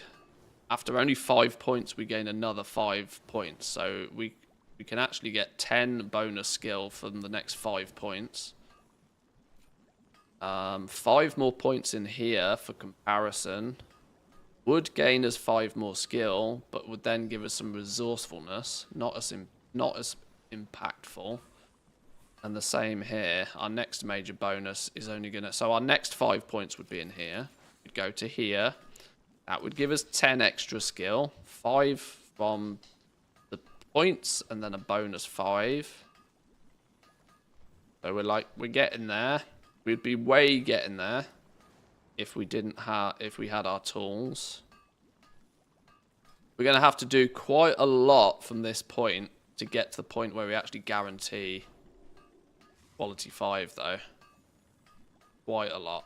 We're going to have to upgrade these to full. We're going to have to get these final 25 points. And we're likely to need to pump a huge amount more points into here. Another 5 points, another 5 skill. Another 10 points gives another 10 skill. Another 15 points gives us a full. 20, 30, 40 points in total. This could be your first week or maybe 2 in terms of knowledge gain, we guess. Which, let's not forget, it's not until week, you know, a couple of weeks of progress is fine because people are not going to want this stuff particularly until the first couple of weeks anyway. Time is on our side in that scenario. Then we're basically at the point, in fact, we will be at the point where we guarantee quality 5 once we got green tools in here. So before the raid even comes out, players are going to be able to have picked a slot, picked a piece of gear, and will be able to guarantee it quality 5 before the raid even comes out. You might need to throw a tiddly little bit of concentration at it if people are looking at specific embellishments or missives. But probably not much. That will mean, though, that to do that, people will be like, yeah, give me top quality materials. I need top quality materials to achieve this. If somebody comes along and they cheap out on the materials, all of a sudden you're going to be in a world of hurt, right? You're going to be in a world of hurt if people cheap out on the materials. To the point where you might not be able to even guarantee quality 4, so not even your concentration will get people the quality 5 that they want. You crafters will be, give me top quality mats or it ain't happening. Especially if you throw in any embellishments at these items as well. But it goes to show, right? We are somewhere in the range where guaranteeing top quality stuff isn't going to be that difficult on a, you know, a single item or two.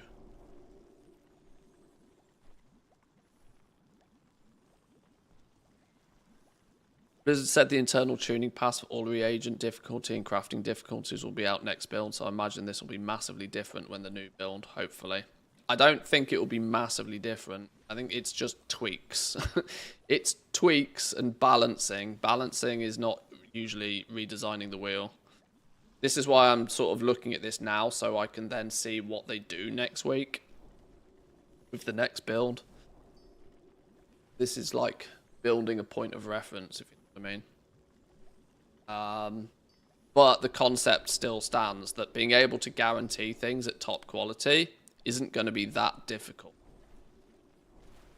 With a couple of weeks of like knowledge gains and putting points in the right places. This isn't exactly a huge amount of points. This is 40 points.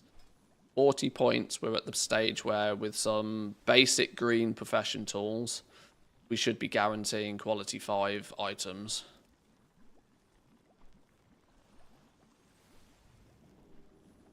A little bit more might be required if, you know, people are wanting heroic or mythic item level variations with embellishments, but even still, it's not going to be that difficult. That extra little complexity can easily come from, you know, well, after you've fully geared one, you're probably going to want to access and unlock the others, and so you're going to start putting more points in here. Another 10 points in here would then set you on your journey, or then picking up, well, maybe we'll go gauntlets next, and then you repeat the process again. Now that you're at the point where you can max quality your pants, you move on to the next item, so you widen what you can offer people.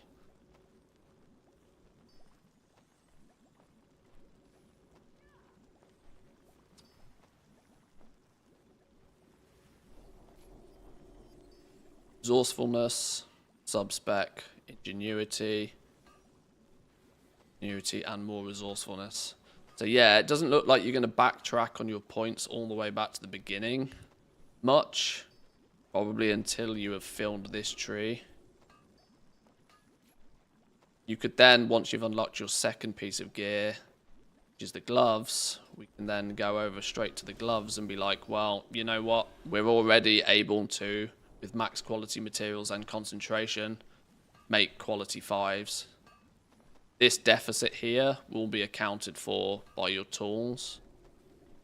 Or hopefully, if you've crafted a few of these already, you'll have a few extra bonus points up here. So your concentration will kick in. So then you've unlocked a second piece. With concentration, you can make it a quality 5. You probably go and put the points back here. Just to each and every time unlock a new thing. Now you've got 3 things on your menu. 3 things on your menu. And by the time you've got 3 things on your menu, your first one is an easy guarantee. Easy guarantee at top quality. With room to spare for embellishments and X, Y, and Z. Meaning you'll then be able to stop needing to use concentration on these, and you'll only need to use concentration on, you know, the new things on your menu. And you might even soon be able to start doing some sneaky things, such as say that, well, all right, give me quality 2 versions of these, because that'll be cheaper for the customer, but instead you use your concentration, fill the gap, you know, you may and they tip you a little bit more. You to then use your concentration instead. That's when crafters will be able to turn around and say, you know what, actually, give me quality 2 materials and I'll use some concentration. If if the difference between quality 2 and quality 3 materials, let's say this scenario costs you 10,000 gold, but with max quality materials, it costs you 20,000 gold because these are so much more expensive. You could save the customer 10,000 gold if they split the difference with you. You just charge 5k more as a tip, right? And you use a little bit of your concentration instead. That's where the crafter makes their profit, and it allows them, sure, they'll only be able to do that a few times, but it's an undercut for those other crafters out there that will, you know, guaranteed rank 5, but using max quality materials instead. This is where crafters will sort of fight against each other on price and what their offering is.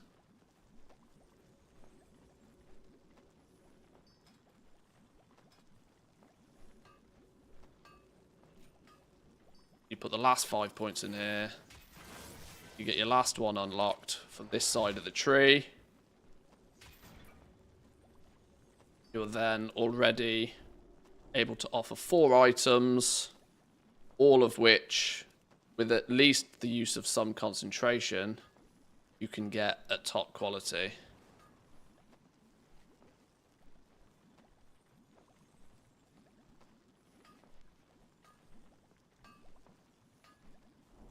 We'll be explaining inspiration proc and setting to rank 4 all over again.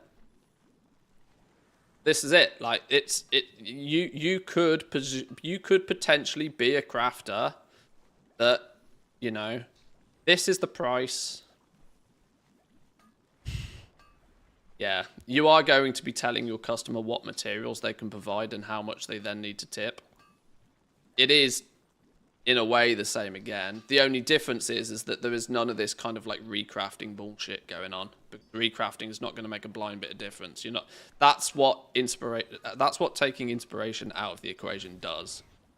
It means that it's a one shot. You know, you will ask the crafter, tell the customer the materials they need to provide and the tip they need to provide, and you will in one go bang it out. Done. Right. You're still playing the customer service game, which still means for the most part I probably won't do it.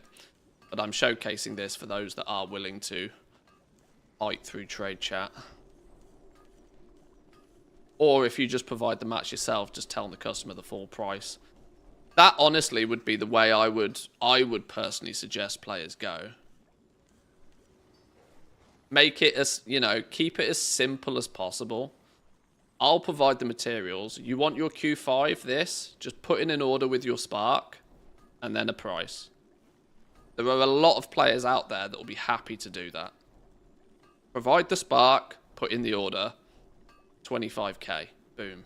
And then you choose what you want to do, right? You choose what you want to do.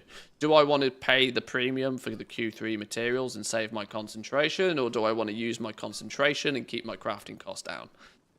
You get to choose that.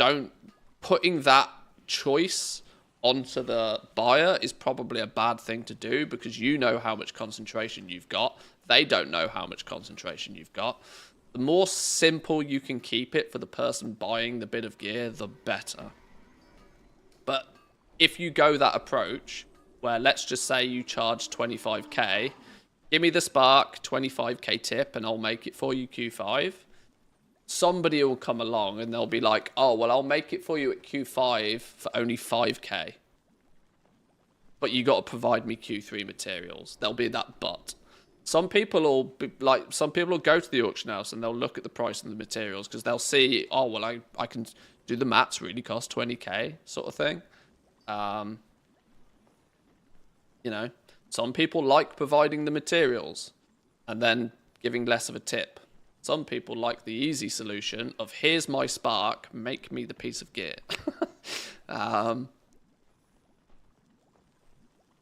There is different ways that crafters could approach this.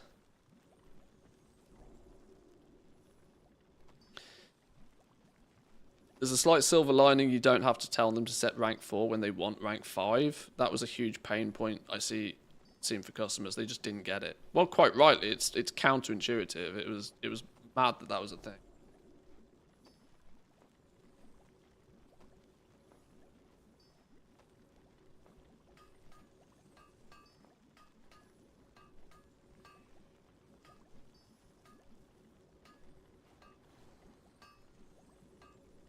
The dual crafting unique gems can be sold on the auction house. No craft order for them finally. True. True. Just craft them, sell them. Craft them and sell them.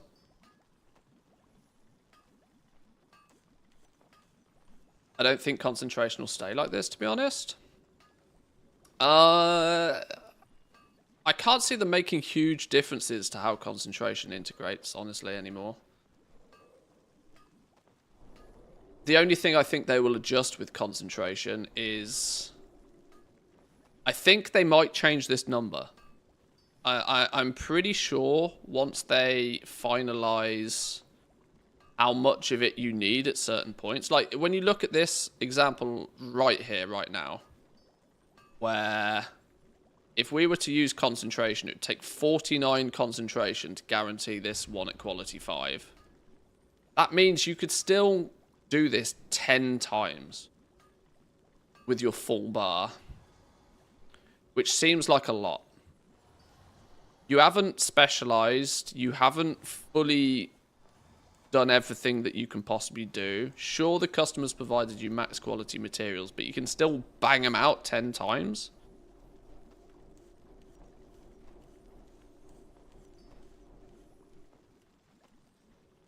I think if they're gonna make this recharge faster, the cap needs to be smaller. The cap should be smaller if its recharges faster.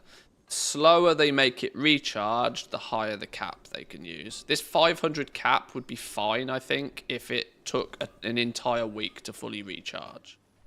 I think with the rate that it's recharging right now on the beta, it's pretty quick.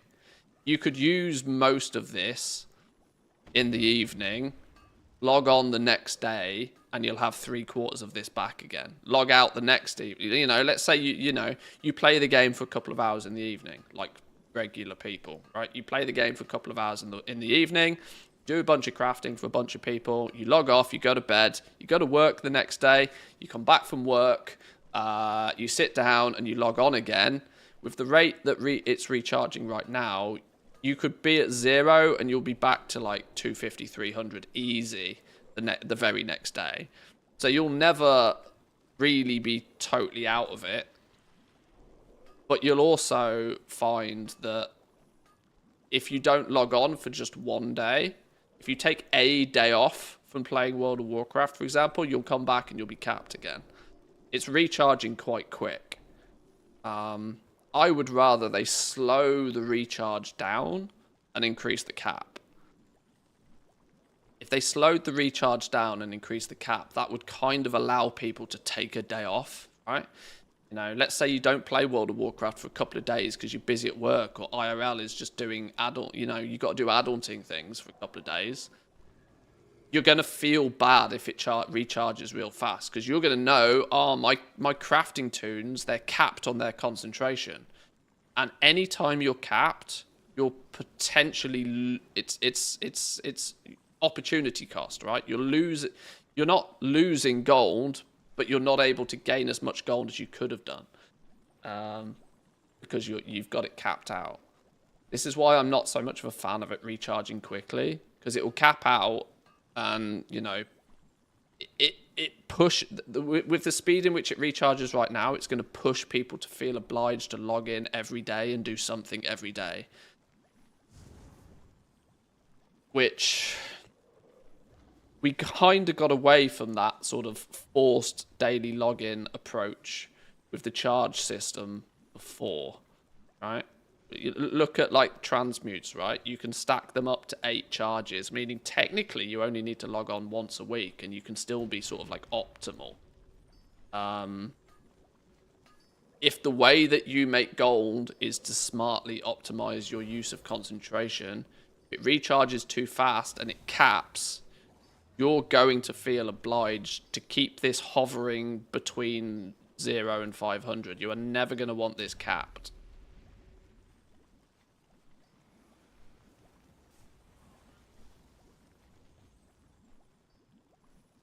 Need to stretch out concentration to 1,000 and make it take a week to recharge fully. Something along those lines, yeah. All rank 3s will be really expensive for Season 1, I think. Pretty much, I think, yeah. I think rank 3 materials are going to be pretty spicy. Especially since a lot of them are likely to only exist because somebody's used concentration to make them.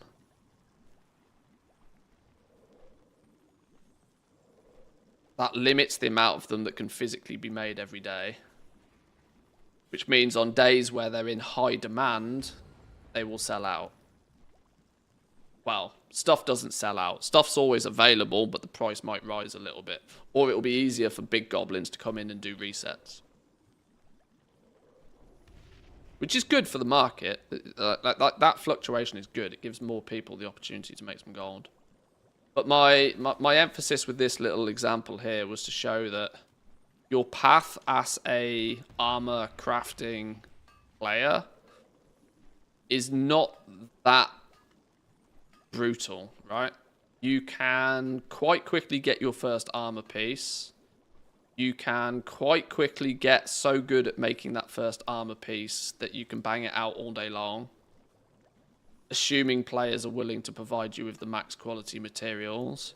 If there's still great demand for it and your concentration is starting to get a little bit full, you can drop the materials down, save yourself crafting costs to use some concentration instead.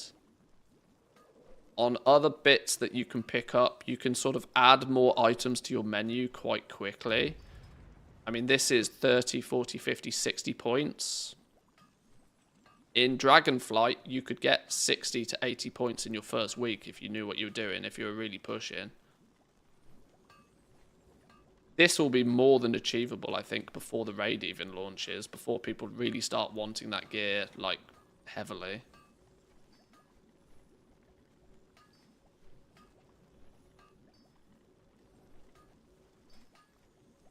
I don't think they need to adjust the recipe difficulties too much, because your next approach would probably be, right, well, now I've got these. You'd kind of play it a little bit by ear, you know. Okay, well, I've sold a few of these belts. A few people have asked me for these belts. I've had to spend quite a lot of concentration making these belts at quality 5 for people. Well, in that case, then, I'm going to put some points in here to limit the damage there. I'm going to put my next week's points into the belts so that when everybody wants those belts, I can come along and I can be like, right, okay, now I'm using less concentration every time I make one at quality 5, meaning this goes further and I can fill orders for more customers. Or I kind of like, you know, because once your concentration bar is done, that basically takes you out the market, right? Because you're then only going to be able to guarantee quality 4. And in a game where we know everybody wants quality 5 or nothing, as soon as your concentration bar is empty, that takes you out the game. Apart from, like, you know, then you can fall back on, well, I do want to continue crafting. I still want to stand in Valdrak and peddling my wares all day. Well, I can't make bindings at quality 5 for people anymore because I've ran out of concentration. But I can still do the pants that I started with at quality 5 guaranteed. So you'll still be able to do something. But you might not then be as competitive on price as other people are, and you still might struggle to get your orders. So...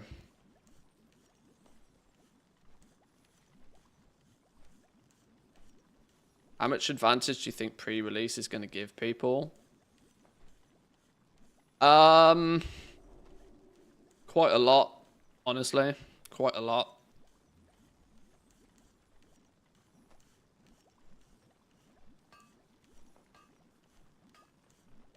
You'd be amazed what some players can do in 4 days. Right? That's what's that? 96 hours or so? That's a lot. That's a lot. Players can do a lot in 4 days. Whether it's leveling characters, whether it's getting their professions up, whether it's just simply acquiring materials, whether it's getting the busy work done and out of the way. You can do a lot in 4 days.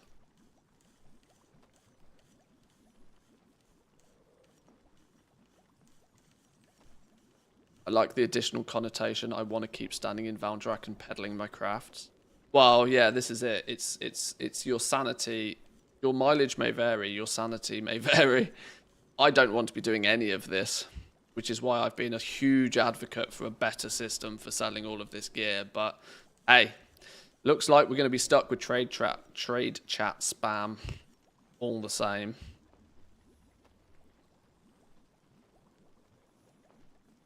It's the one thing that will keep me out of making gear for others.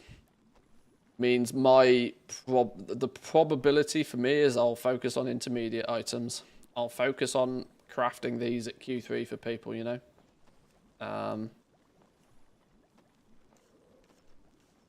I'll put my points elsewhere to try and achieve something different that doesn't mean I have to stand in the capital city screaming and shouting in trade chat all day.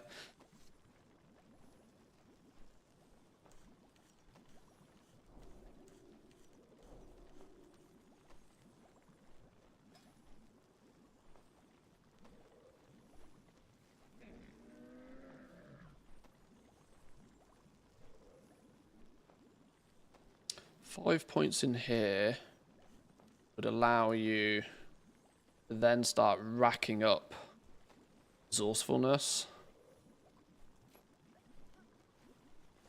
I'm just wondering how much people would want. If people have gone this route, I wonder whether people's decision would be to continue to fill their menu with more things that they can offer, or if there ends up being one or two things that is more heavily in demand, which is always the case, right? For example, if it clashes with tier, it's likely not to sit on a BIS list. So chests, shoulders, helms, these sorts of things tend not to be super high demand items because they clash with tier. At what point do you turn around and go, well, you know what? I'm going to then go over to this tree and start stacking up my resourcefulness. Because now I've got a couple of recipes, say. You've got a couple of recipes which you can guarantee them at quality 5. I can make these at quality 5 for people without using concentration. I can do this all day long. For as long as the orders are coming in, I can keep banging these out. At what point do you turn around and go, well, now I'm going to stack resourcefulness to the moon. I'm going to make sure I've got as much resourcefulness as possible. Meaning I'm getting, you know, I'm then going to work for tips and work for resourcefulness procs. Resourcefulness procs on these materials to then sell them back out again. It means you could be content with only unlocking a few of these things, doing something similar to this, unlocking a few key slots and getting them working well. Or switching into, well, I'll put 5 points in here because I have to put 5 points in here. But then I'll unlock the resourcefulness tree. And I'll go from a 1% resourcefulness, ignore the fact we haven't got tools yet, but I go from 1% resourcefulness. Let's go put a bunch of points over the next week or two into leatherworking patterns over here. That's 10 points. All of a sudden my resourcefulness is going up. I'm harvesting more freebie materials. And with that fully capped out, you've got lots of resourcefulness. Now you're up to 8%. That entire tree was only worth 7% resourcefulness. Yeah, that's probably not the play still. That's probably still not the play. That's not, unless you are doing 50 orders a day, that's not going to make a blind bit of difference. Instead of putting 35 points here, you are just much better unlocking the rest of these.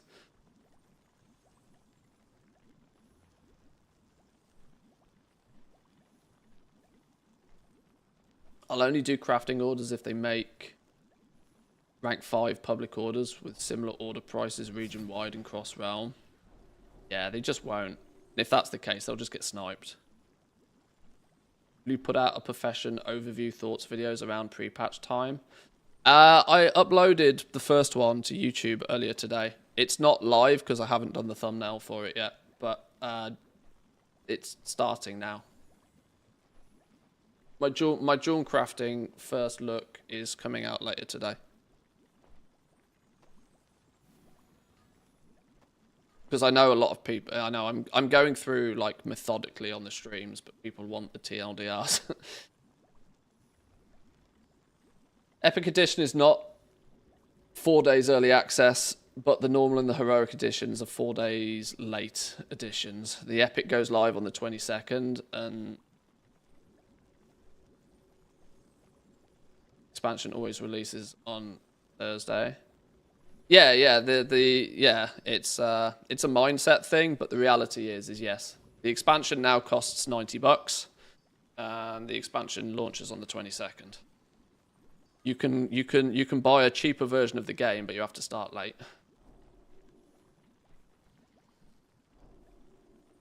Scumbag Blizzard doing scumbag things, but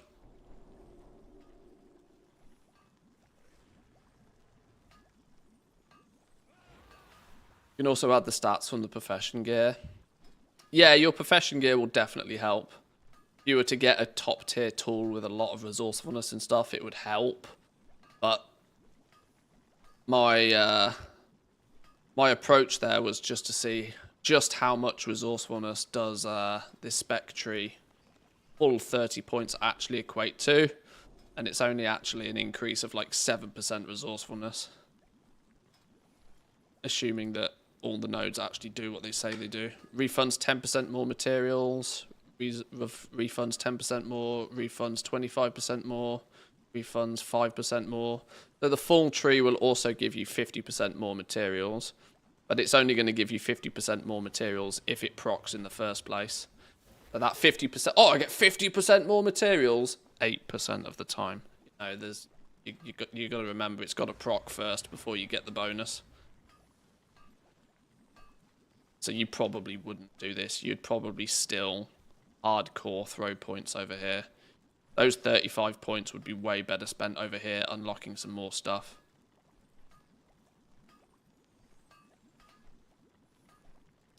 Final Fantasy does the same thing. There's a lot of people that do the early access stuff. Still scummy though. Yeah, it's a scumbag play to make more money. To make more money play. Do I need to reach 80 to see these NPCs? No, you need to be on the right server.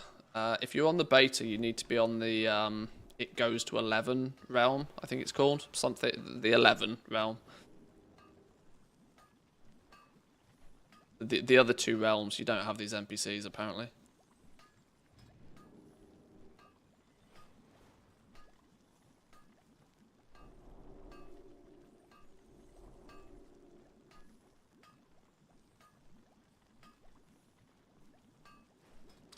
Okay. Well, I think I have a fair understanding of leatherworking then. And very quickly you'll get to the point then. Okay, well maybe not very quickly, but the more points you throw at this, right? Let's say you just keep going with this.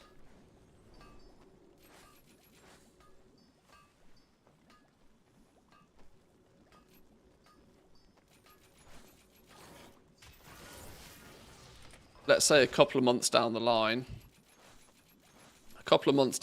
you put a whole bunch of points into here. You've unlocked all of your items over here.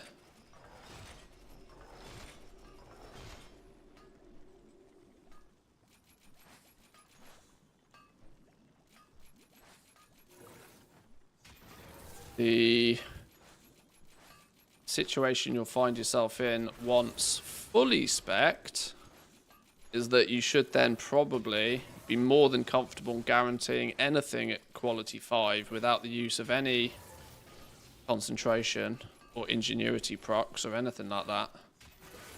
And you end up just only using your concentration as a way to reduce the crafting cost. Now you'll probably find you have access to them all of which you can guarantee at quality 5 without even trying. Even if you were to throw... I mean, what's this? This is plus 10. Plus 5. That's plus 15. And if you use the right missives, it doesn't add any difficulty. So plus 15 on top. Yeah, you're already... That'll be 295. Yeah, you'll eventually end up where you can guarantee everything at quality 5, no problem whatsoever. Then you put yourself in a position that anytime anybody wants these... Oh yeah, plus obviously you get a bunch of points from tools, so it'll be like easy peasy, no difficulty guaranteeing at quality 5 at all on the armors. In which then what you will do to save a penny, you will then be able to drop down to using quality 2 components, or in some scenarios you might even be able to rig it so that you can use the quality... Yeah, you could use quality 1 components eventually, right? You could get to the point where you're using only quality 1 reagents and a tiddly bit of your concentration to guarantee quality 5 for people. This will take the stress off paying that premium for the quality 3 mats. And you just use your concentration instead. And by that point, you'll probably have more concentration than you know what to do with it as well. The quantity of orders will have slowed down, because obviously filling this tree out takes time. This is a couple of months, right? This is a couple of months of effort, right? We're deep into, I would suggest we're probably deep into nearly 11.1 by this point. But by 11.1, you'll be able to guarantee everything, and you'll use your concentration as a way to drop the crafting cost. Even if people want fully geared stuff. Or, what you'll more likely do when you get to this point, instead of using your concentration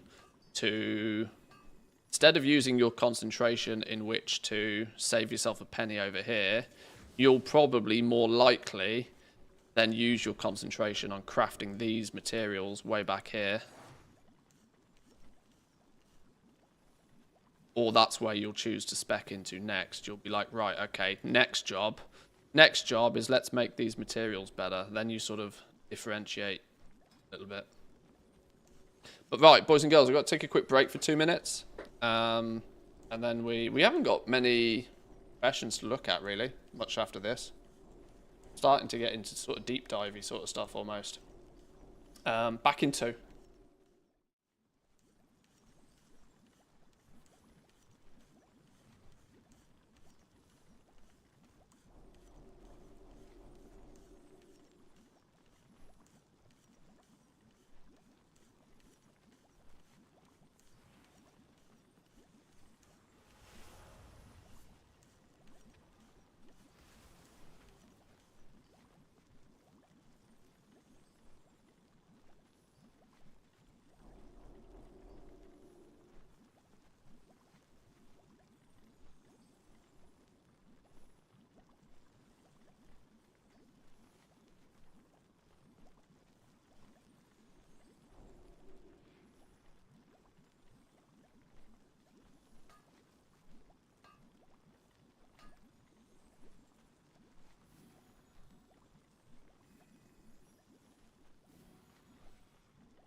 Gonna do any more remix runs?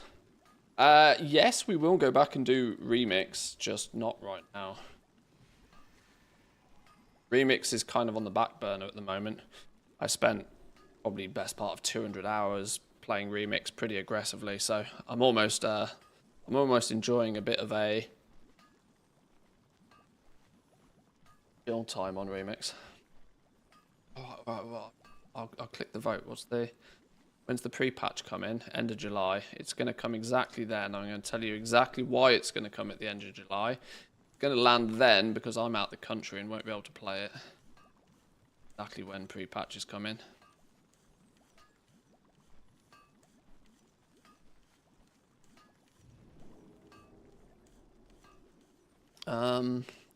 Lord of the Rings Online took an interesting approach to crafting epic gear lately, kind of similar to the legendaries in Shadowlands. You can buy intermediate materials and such, including the recipe on the auction house.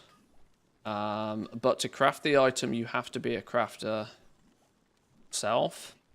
It spiked huge demand on raw materials. Gatherers are happy, crafters are as well, since making those intermediates is quite a chore and involves daily cooldowns.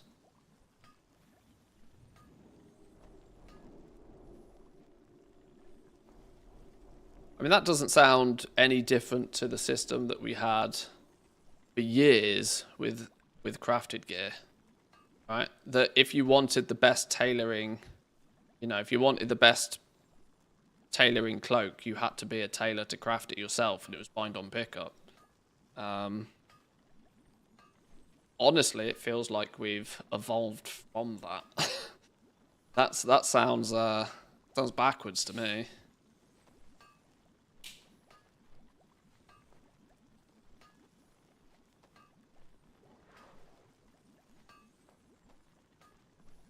I think it will come on the 30th, 31st of July. That's about 4 weeks before release. That's been the norm for years. Yeah, I think they need a reasonable pre-patch amount of time, because we're going to have pre-patch, we're going to have the end of Remix, and then obviously the launch of the expansion. Like, if you try and squeeze all of that in like a 2-week window, that's just chaos. At the peak summer and all. For us, Northern Hemisphere Andes at least.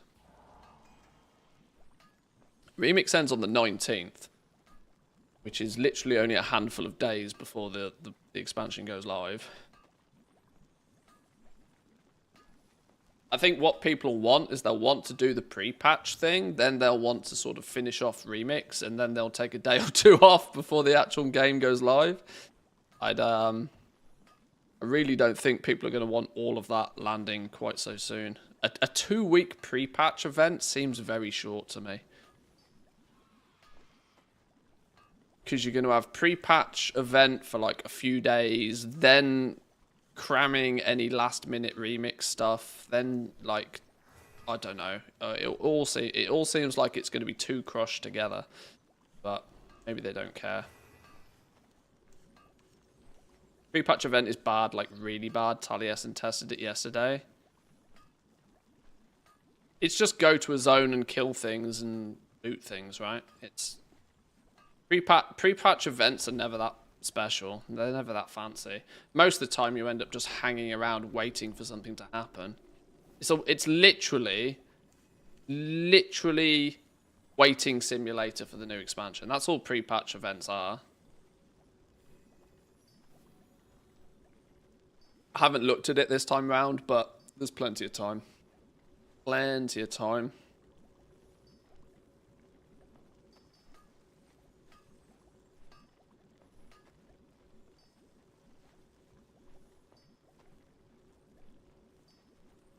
Right. What I do need to do...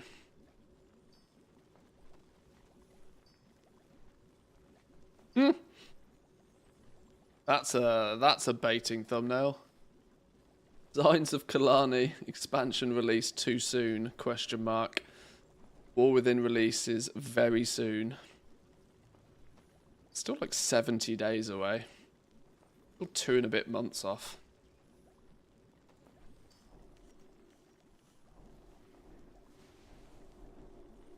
Can't believe it's setting people off into panic mode.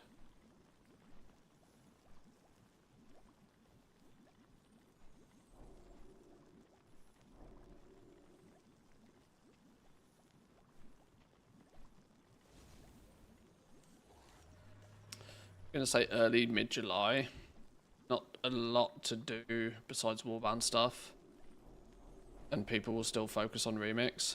Yeah, I tend to think a lot of people will want to finish off whatever they're doing in Remix, especially since they've paced Remix to take a long time for most people. It was not healthy playing it for 200 hours in 2 weeks. It was fun though. There's no denying it was fun. I'm just glad in a way to be able to put it down a little bit now. Glad that I've got most of it done. Do I really need to do much else with leatherworking right now, or can we sort of semi put this to bed and say that I'm happy and content with where we're going with leatherworking? I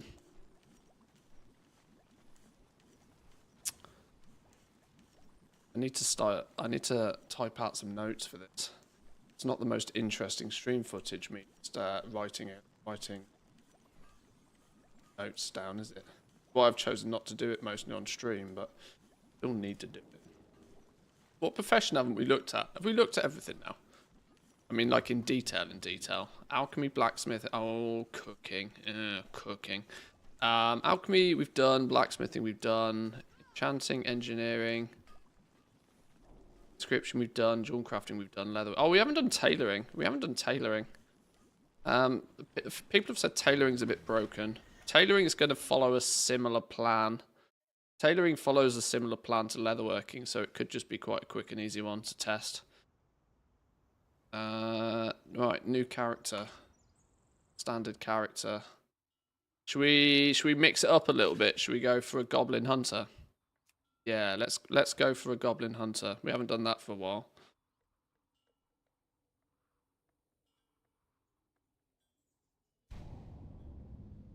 Yeah, we haven't got a hunter goblin, have we?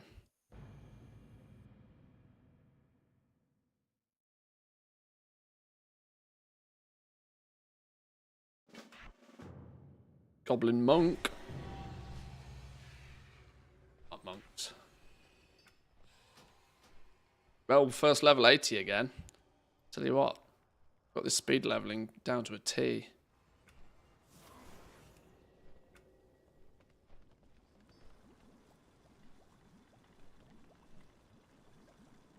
The winds guide. Tailoring.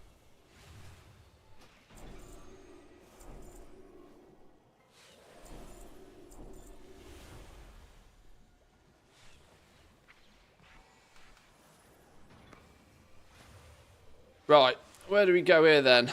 Unraveling. Somebody was saying Unraveling was broken. Well, I've been informed of such. Select an item to salvage. Shredded weaver cloth. Dusk weave scraps. Dawn weave scraps. Or weaver cloth itself. Okay.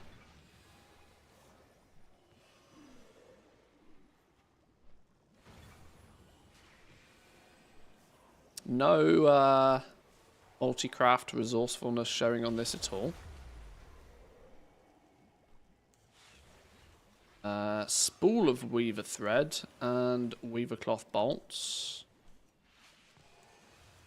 Well, let's just make it simple for ourselves. Let's grab a bag of tailoring goodies. Who's yoinked it?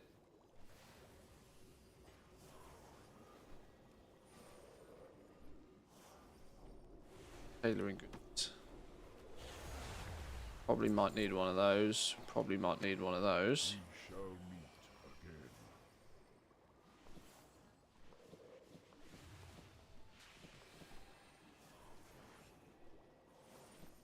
I kind of don't like the fact that these bags give you quality 3 everything. My oh, spool of dawn threads. There's our spools then. Kind of would rather test things with basic materials, not top-end materials. Using top quality materials gives a false impression of what you actually craft things at, but whatever, okay.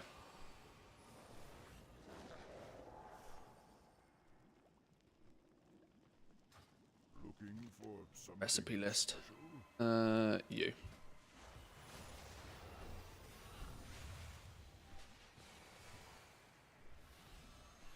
Alright, we make some bolts. We take a weaver cloth.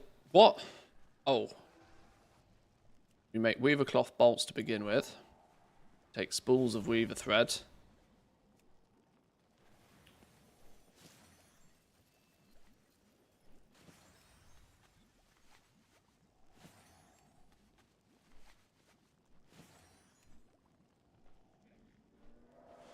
Because that's one way to get lower quality ones, isn't it? Then same old, we start getting our basic leveling cloth gear. We're still likely, when leveling up, to want to focus on making the intermediate materials initially anyway. That will be the cheaper way of doing things. We get bandages, nice and fast. Know anybody that's ever cared about the bandages ever.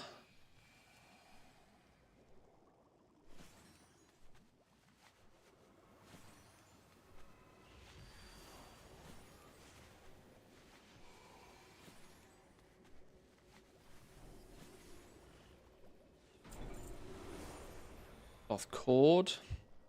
Still guaranteeing crafts from just making the bolts.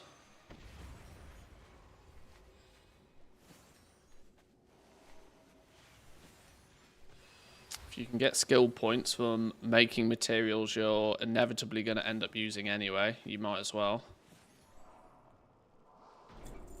Still have had no need to craft a single piece of gear yet.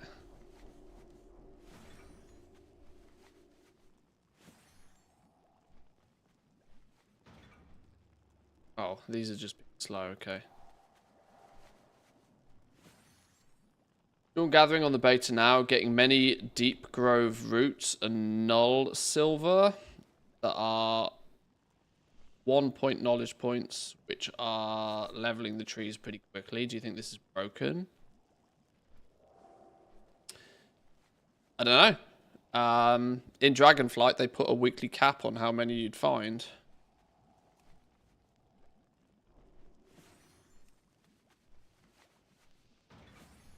They have stated that knowledge points are going to be capped. For the purpose of testing, though, they might have removed said cap. Since you can use these things for the regular professions, maybe there's just no cap on the beta, so that people can test it all the way through. That's still a guess.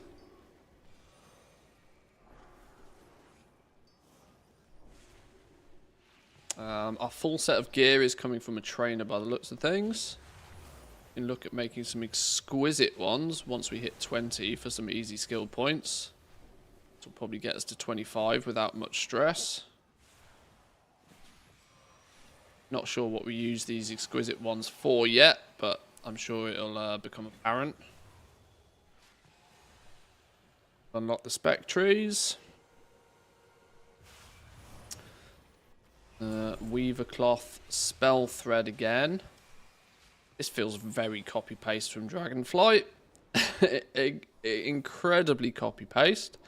I think we even unlocked the spell thread at the exact same point last time. Let's have a look at the spec trees then. 4 spec trees. Thread of Devotion. Specialise in crafting a broad range of equipment necessary for your adventures in Khazalgar. Concentrate weaver cloth into powerful consecrated equipment. Ascend your consecrated equipment to higher item levels. Gain additional skill when crafting consecrated equipment. Add optional finishing reagents to further empower your consecrated equipment. So this is your armor tree, right? Gloves, footwear, hats, cloaks, robes, legs, mantles, armbands, belts. Anything that jumps out at us that's any real different to what we've seen with leatherworking, and blacksmithing already. Skill, bit of skill, bit of resourcefulness. Finishing off with a bit of skill and bit of ingenuity.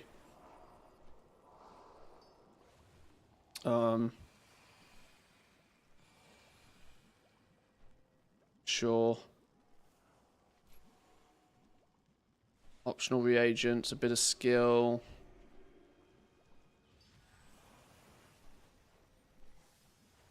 Finishing reagents.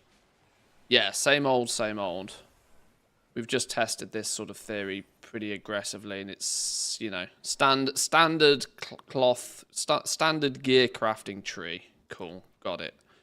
Roger that. Wow, okay, wow. We haven't seen this before. I wonder what this one does. From dawn until dusk, harness the energy imbued in thread around Kazongar to make powerful cloth gear and reagent items. Gaining +1 skill per point in this spec. When we make Dawn Weave or Dusk Weave. Is that your wallet? We get the reagent You're bag just glad after to see 10 me. points. Both, I hope.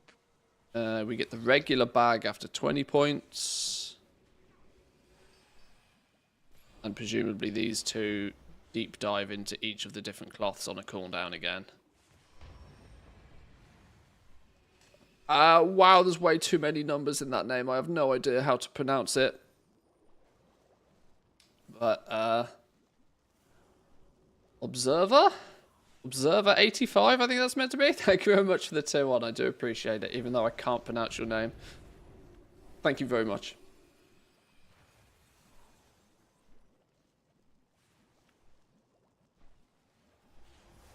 Okay. Dawn Weave Tailoring, Dusk Weave Tailoring. Dawn Weave Tailoring. Learn how to find scraps of Dawn Weave from humanoids around Kazongar and how to craft your Dawn Weave bolts. Inspiration. When making and using Dawn Weave. Sure. Inspiration's meant to be going away. Learn to craft grips of the woven dawn. Subspec. Ingenuity. Skill and ingenuity. Shreds of the woven dawn. Okay.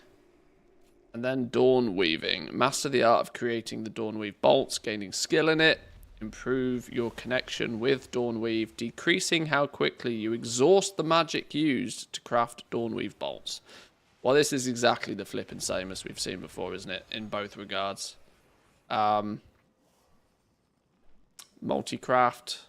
Skill and you learn a recipe. A bit more multi-craft. And decreasing how quickly you exhaust the magic used to craft Dawnweave bolts. Okay. Where on our list is the Duskweave and Dawnweave here? Haha, of course, out of 10. Please, Blizzard, please, for the love of all that is holy, do not copy, considering you've copy-pasted the spec tree, and presumably the items, please, please, please, please, please don't copy-paste the bug that allowed you to reset this quantity and just make as many of them as you wanted. Yeah. Exquisite weaver cloth bolts. Didn't we learn how to make those earlier? Exquisite weaver cloth bolts. We did. Just comes from regular mats. Spools of weaver thread, easy peasy, and a spool of dawn thread. Presumably spools of dawn thread will come from unraveling dawn weave scraps, I guess. That bug that they fixed now, I assume they are copying the last version. You can assume, but you would probably be assuming wrong. This is why Dracothists were bugged, because they copied they copied the code wrong for Dracothists. They copied the bugged code, and so they just copied the bug. Yeah. Here's to hoping they don't copy paste the wrong code.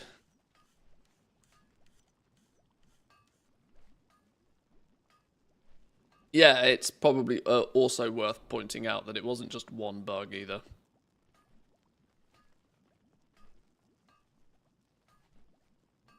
Anyway, that's one of those let's just hope they do their job properly situations. But this concept is exactly the same.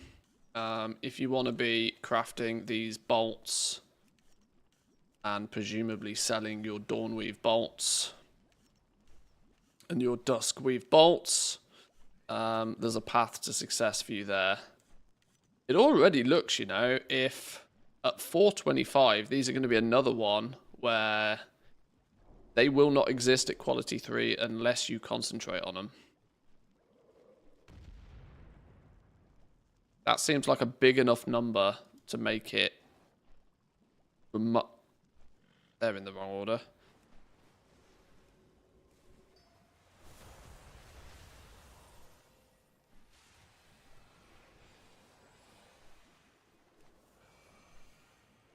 Yeah, it seems like a big enough number that you ain't going to guarantee those at top quality without some serious effort. Unless half of these give you like 50 million points or something. We'll test putting some points in this sort of stuff and seeing how it plays out in a bit. Let's get basics done though. Quality cloth. Craft powerful spell threads, used by all kinds of adventures. Perfect your ability to unravel and weave the highest quality cloth. Become an expert in embroidering quality finishing reagents and improve the quality of the materials you use and perfect your tailoring empire. Quality cloth. Improve in the more specialized aspects of tailoring, including the creation of various reagents and speciality items. Gain +1 skill per point in this spec. Reagents and speciality items. This is another one for me where they could do a better job of telling people what speciality items are. Does that include spell threads? Does that include finishing reagents? Does that include optional reagent? What do they consider speciality items? Because people will ask the question. Not clear. Does it count for the Dusk or Dawn bolts? Exactly. Exactly. They are a reagent, so in theory, it should.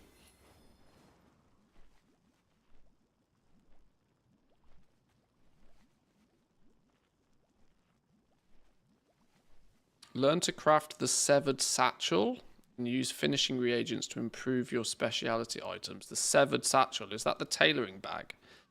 Severed Satchel.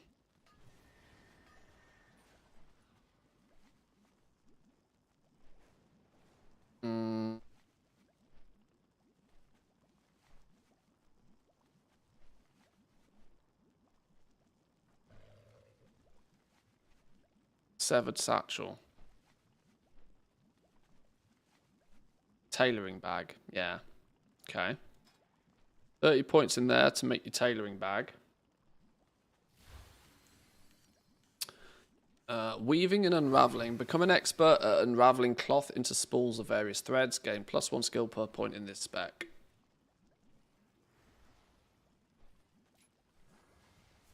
Anything fancy going on here other than just like flat skill by doing it? Bit of resourcefulness here, there and everywhere. Bit of resourcefulness. Bit of skill, bit of resourcefulness. Okay, pretty straightforward. Be better at unraveling. Got it. Spell threads. Become an expert at embroidering both simple items such as polishing cloth, intricate items such as banners and bags. Gain +1 skill per point in this specialization. So see, there we go. That tooltip is better, right? It tells you polishing cloths. It tells you banners and bags, right? It tells you stuff. Other than the fact there isn't any banners.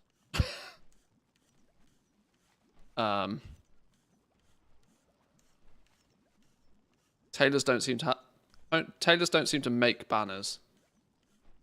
So yeah, about that. maybe that's another copy paste. Sure. Weaver cloth. Learn to craft weaver cloth spell thread. Weaver cloth spell thread. Okay.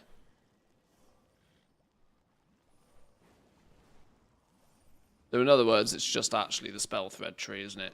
I mean, the name did kind of give that away a little bit. The fact that it says polishing cloths and intricate items such as banners and bags, and then it talks about spell threads. Yeah, okay, that tooltip's wrong.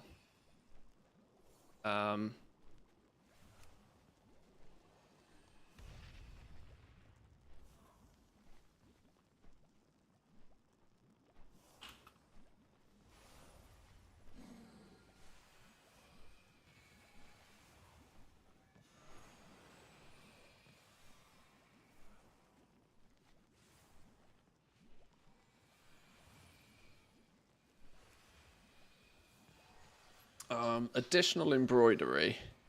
I'm an expert at crafting optional threads used in completing the best crafts. Is that optional reagents? Is that threads? It's ambiguous again, Blizzard. You would assume that it would be these, right? Dawn thread lining, dawn thread linings, dusk thread linings. Like, if the category name is optional reagents, just say optional reagents.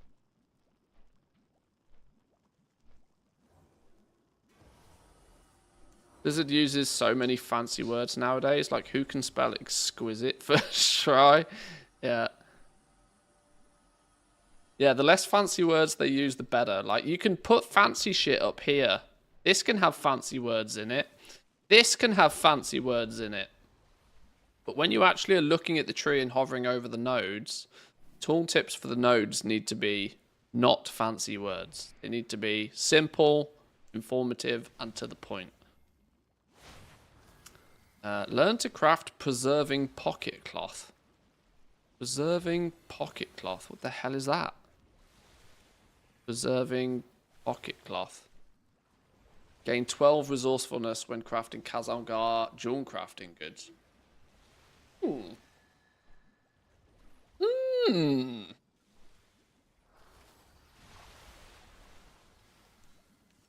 A weaver cloth bolt and a spool of weaver thread. My jewel crafting notes need to know about this. Gritty polishing cloth. I haven't touched much in my notes actually about optional reagents. Multi-crafting when making consumable items. Well, that's big business. 5 resourcefulness when crafting consumable items. You refund an additional amount of resourcefulness when crafting Kazangar tailoring goods. Multi-crafter yields 2% more when crafting consumable items. 2% more? 2% more means if your multi-craft usually procs to like from 1 to 4, a 2% increase might mean that you get 1 out of every 25 crafts. I don't think you're going to bother with that. 2% yield on multi-craft is like, not for the cost that it's probably going to take to use this. Anyway. I know when I'm being flogged a dead horse. Skill. Learn to craft the weaver thread polishing cloth. Bit of multi-craft when making them. Gain +5 skill and 50 additional items crafted with multi-craft when crafting polishing cloth. 50 additional items crafted? Wait, hang on. How many? 50 additional when multi-craft procs. When making polishing cloths. Hello? Are they out of their mind? Maybe that's meant to be 50% additional items. That's missing a percentage sign. Not 50 additional. Yeah, that's meant to have a percentage after it. But yeah, spec trees are not. The irony is that the polishing cloth node is not very polished. What's this? What's this?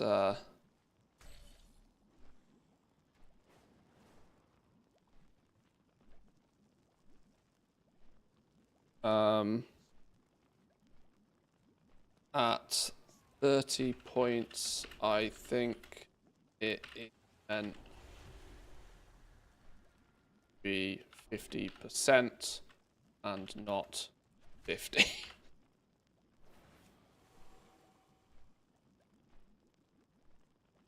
It already says do not translate, so it's obviously not done.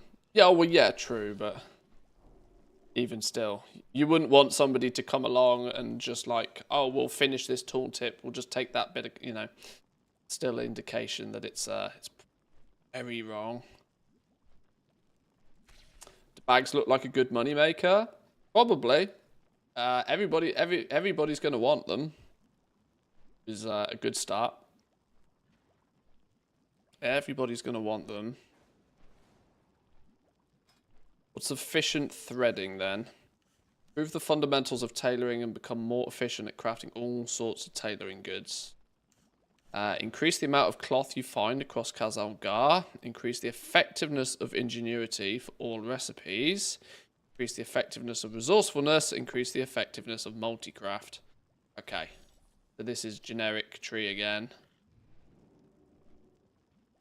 Improve your tailoring crafts and learn to collect cloth from humanoids more effectively, gaining an increased chance for all cloth drops in Kazalgar by 1% per point.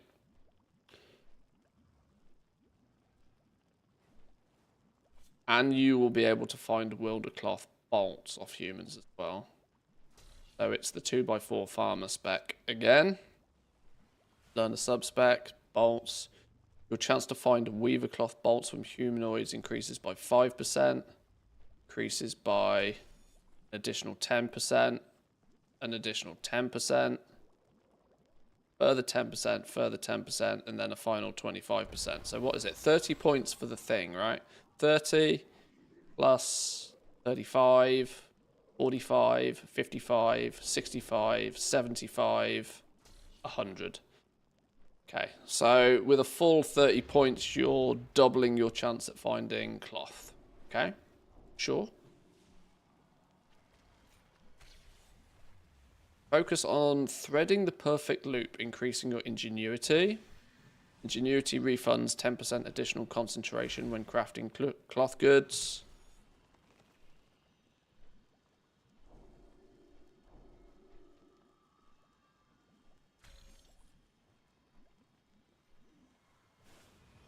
Another one, right, where I think putting points into this is a bit of a trap. You do this as the very last thing you do when you've got nowhere else to put any points. Because you'll be able to guarantee a lot of the things you're crafting day by day anyway. And still, you will probably find that both resourcefulness and multi-craft are actually probably still more useful to you than ingenuity. Because ingenuity practically works like resourcefulness. Ingenuity is very, very similar to resourcefulness. It's just resourcefulness for your concentration. It's like practically the same thing. Which means multicraft is still going to win. Given the choice, you still take multicraft. And you still probably take resourcefulness all the same before you take inspiration. Ingenuity, sorry. Ingenuity. Less is more. Craft with less resources. Learn to craft more with less resources, gaining multicraft. That's not what multicraft means. That learning to craft more with less is the definition of resourcefulness, not multicraft. Okay, sure. Nitpicking now. Multicraft 25%. Bit more multicraft. Multicraft. Load of multicraft. Load of multicraft. Load of multicraft. Load of multicraft. But yeah, depending on what you're doing, you still might actually, if you're choosing to actually make gear for people, if you're going to do tailoring like a regular tailor and actually make gear for people, sure, you're going to fill this tree first for the most part, but even when you expand into efficient threading, you're still going to go resourcefulness first. You'll still pick this node up first. If you are still entirely focused on making gear, you'll pick ingenuity second, but that's only because multicraft doesn't do anything for you if you're crafting gear. But if you go, say, the route of intermediate material crafting, you will go multicraft first. Then you'll go resourcefulness. And then you'll go ingenuity. Yeah. Okay. Is this... Oh, they don't have a... Oh, tailors don't have a flat skill one then, do they? Because this is just giving them more cloth. You don't go out and do any farming doesn't mean anything. Other professions have a flat skill bonus here. Tailors are going to be missing that. Does that mean it's going to be a touch more difficult for tailors to hit the thresholds? Guarantee stuff, maybe. Because they'll be missing, like, 30 points or something relative to other professions.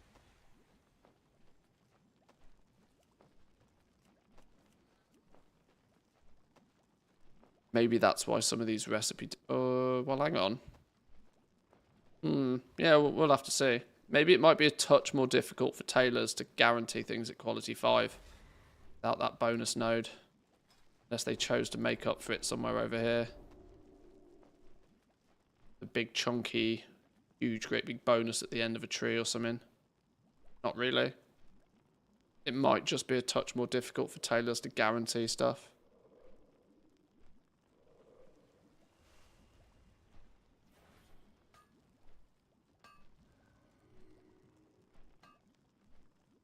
Why ingenuity before resourcefulness?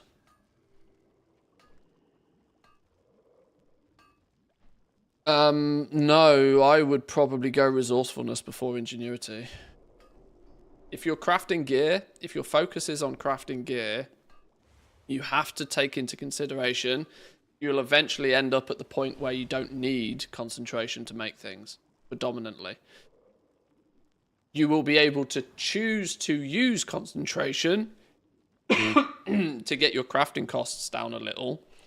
But when you can guarantee things at quality 5, you're not using concentration. So all of a sudden, ingenuity doesn't do shit for you. It can't refund you something that you're not using.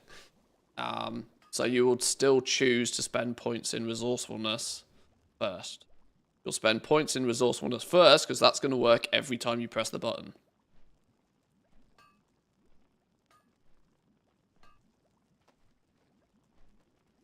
Is the theory. That doesn't mean you don't care about ingenuity at all. You'll still probably want to put it on your profession tools for crafting certain things. You'll still probably want to use finishing reagents if they're available to you, that sort of stuff. But your hierarchy, your priority for secondary stats, ingenuity is at the bottom of them. Most things.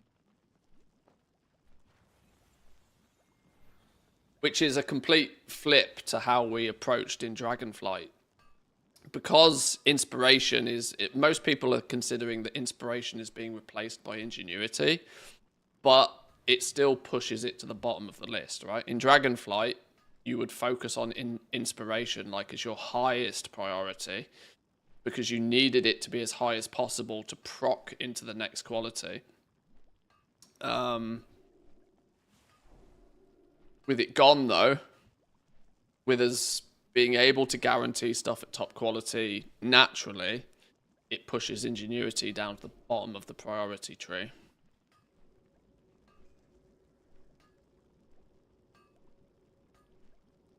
If you don't want to be making gear, what are your other options? I hated making the gear in Dragonflight. If you're not so much of a fan of the work orders, you're going to dive into things like your spell threads. You're going to look at making these as efficiently as possible. You're going to look at making some of the profession gear for people. Tailors are responsible for quite a little bit of this. That said, there didn't seem to be a node in the spec tree that promoted... Unless it's weaved into here somewhere. Gloves, footwear, hats, Excuse me. Cloaks. Robes, legs, mantles, armbands, belts. No. There's not anything in here that said be better at making profession stuff.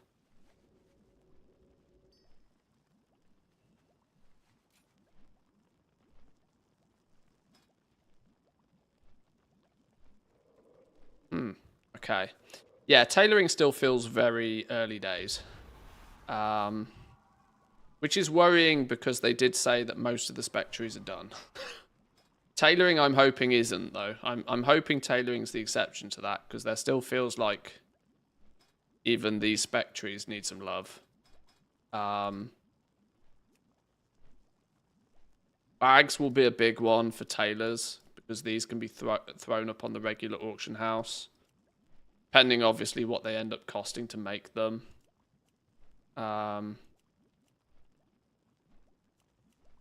Yeah. If you don't like work orders, unfortunately PvP gear is going work order bait as well. That's going to be one less market for you. But you'll put, like I said, you'll focus on bags, you'll focus on your spell threads, you'll focus on your finishing reagents and optional reagents, that sort of stuff. Maybe trying to make your cooldown. Yeah, tailors are going to have their 2 cooldown bolts again by the looks of things. Lots to fall back on as a tailor if you don't actually want to be making gear.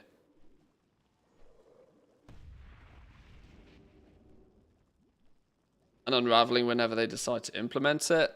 Yeah, we'll have to see how this works. Obviously, the way unraveling was super lucrative in Dragonflight was because of like rousings and stuff. Without that being much of a thing, I don't know how.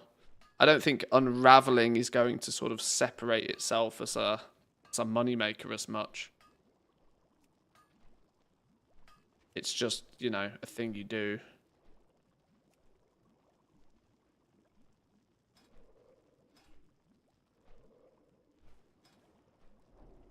And there's weirdly not anything really in here. Yeah, lot of things to work with. There's only this one node that gives you any benefits to your unraveling. It's 30 points by default, plus whatever it gives you. 35, 40, 45, 50, 55. Yeah, you're not going to be hitting 225 very easily either. A lot of work still to do with tailoring. That's the TLDR. Tailoring is undercooked right now. Undercooked. Put it back in the oven, take it out in 20 minutes. Put it back, take it out in 20 minutes. Call it a day. That's the plan.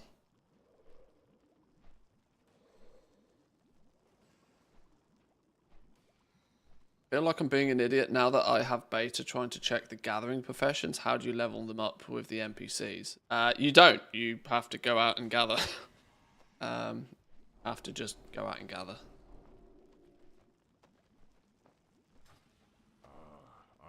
Which is kind of odd because you can learn them from here still. You just can't really do anything with them on this realm. May the eternal sun shine. Other than maybe look at the herb journal, for example. Have a little poke around in here. Yeah. That is... I think that's most of the primary professions we've looked at now. Alchemy, blacksmithing, planting, engineering. Still need to do cooking and fishing, and then herbalism and mining, but we need to step out of our Grimoire to test those properly.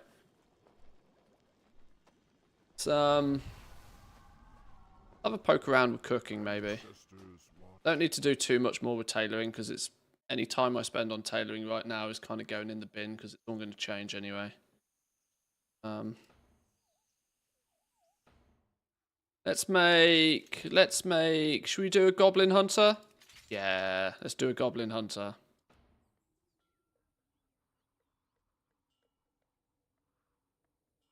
Let's do a goblin hunter.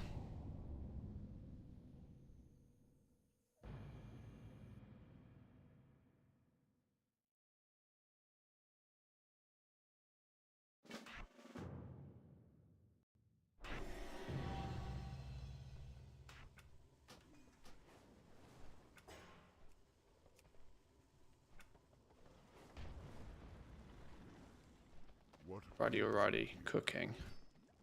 Chef me up.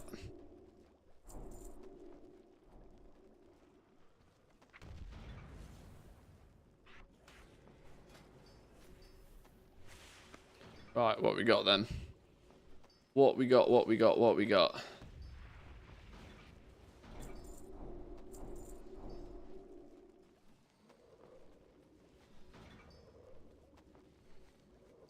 I guess copy character isn't a thing yet. It sometimes works and sometimes it doesn't.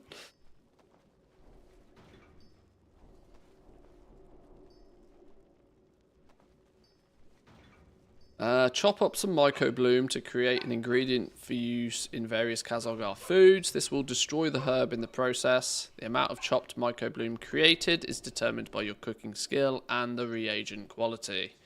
Well, that's going to be an interesting one to test, isn't it? What does chopping quality 1 at skill 1 give you? What does chopping quality 3 at skill 1 give you? What does chopping quality 1 at skill 100 give you? And so on and so on. Right, so we need some mycobloom. Fillet 5 fish to create fillets for making Kazalgar food. This will destroy the fish in the process. The amount of fresh fillets created is determined by your cooking skill and the rarity of the fish. Rarity of the fish. Hang on, has fish got different rarities now? Oh God, Lord have mercy, please no. Hang on, it's usually one of you back here, isn't it, that sells fish? Vials, potions, no. On chef. Chef dude. Dragon Isles cooking? Whoa. Why are you giving me Dragon Isles cooking? No. Back it up, son.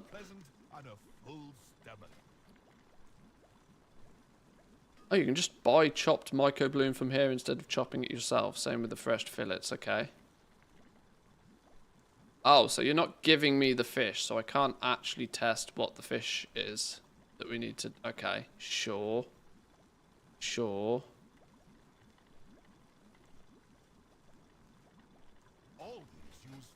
Either way, here's to hoping that that's just a copy-paste thing. I hope there isn't rarity on fish. Has anybody done any fishing? Is there rarity on fish?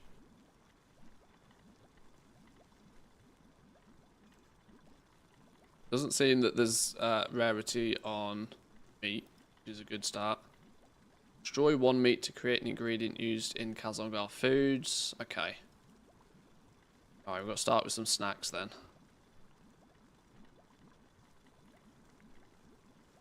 I've capped my fishing, haven't seen rarity on fish. Okay, good to know.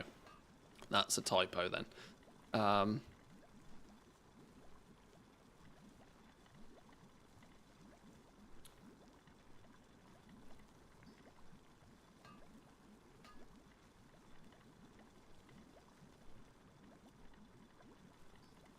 Anyone hungry?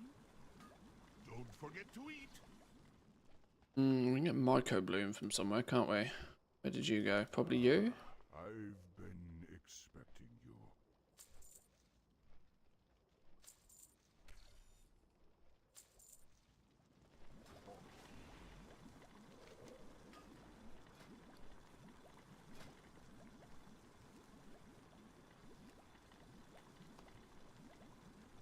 Quality 1, skill 1, 2 chopped.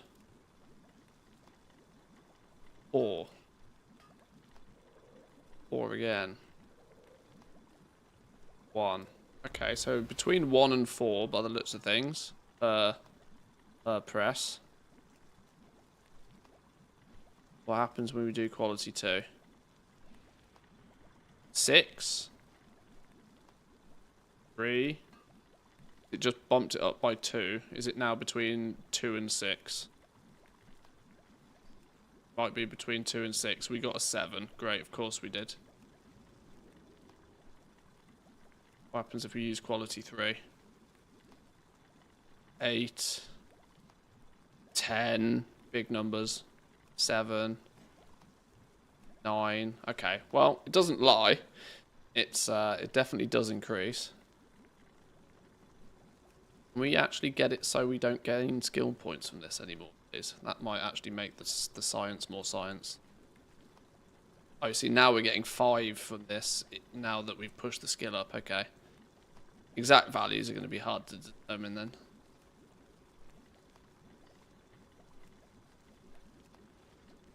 One, 3, okay. We're at skill 25. What is it? Between 1 and 5 using quality 1? Between 1 and 5.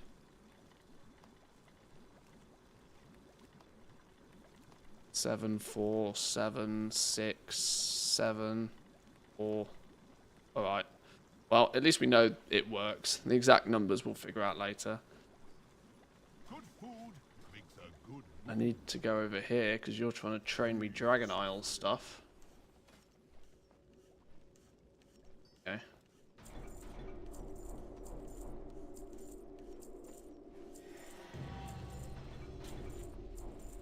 Holy shit, that was a lot of recipe.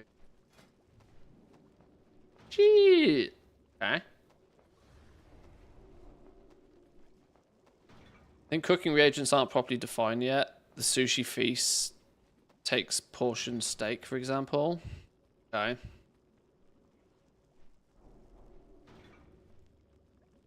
Do you need to gear your crafting again? Yes. Yes. Fashion tools and accessories are a thing.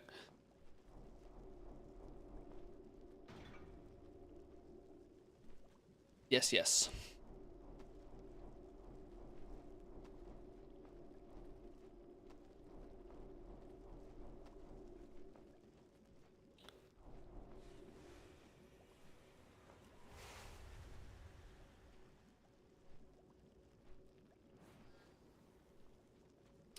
Yeah, true, actually. There'll be rarity on fish, but not quality. That's probably something that is worth noting there. Rarity, but not quality. Which is fine. Last thing I want to see is quality.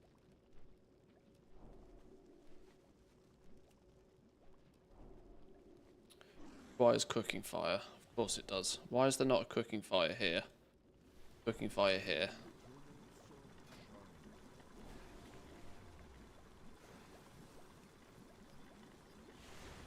So what is the concept with this here? The sushi special sets down a platter of delicacies for all players, restores a shitload of health and a bajillion mana. Takes a portion steak. Okay, well that's clearly not implemented yet, is it? In fact, all of this doesn't look implemented yet. None of this is implemented yet. I think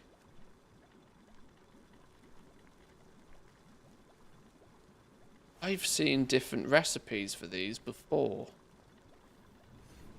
I was digging around on the old data mining in the alpha. I swear I've seen different recipes for all of these before. So much so that one went into making another, which went into making another, which went into making another again. It seems like what we have on the beta is like a really old build. So it doesn't even really show you what you're kind of planning on doing with cooking.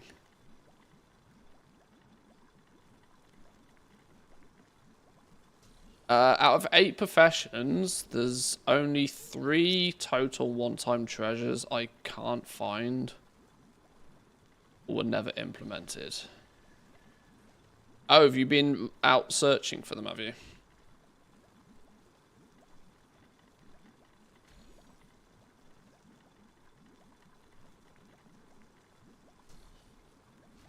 Yeah, talk to Mikey. He's good at hunting these sorts of things down. I believe most of this is meant to be that, like, the divine feast of the day comes from you combining a bunch of previous ones. So the reality is here is that I can't even really, there's not really anything to test. I mean, I can buy materials and stack it to 100, but there's not really anything to do here. Finish off your recipe with a spoonful of the secret ingredient to increase the number of servings produced. Hot honeycomb. Add a dollop of this secret ingredient to increase the number of servings produced. Yeah. And this needs love still. This is quite an interesting thing, though. The hearty meals. Condense 5 of your favourite meals to create a version that is sure to keep you... is that sedated? That's not... I don't know what that word is. Hearty meals persist through death and are able to be shared amongst your warband. This is what kind of gives you the flavor pocket sort of style. The fact that they persist through death. So you will probably look to use some of your artisan's acuity with some of your meals. Share them with your alts. They will persist through death. That seems to be the approach that they're taking, rather than making you pick a...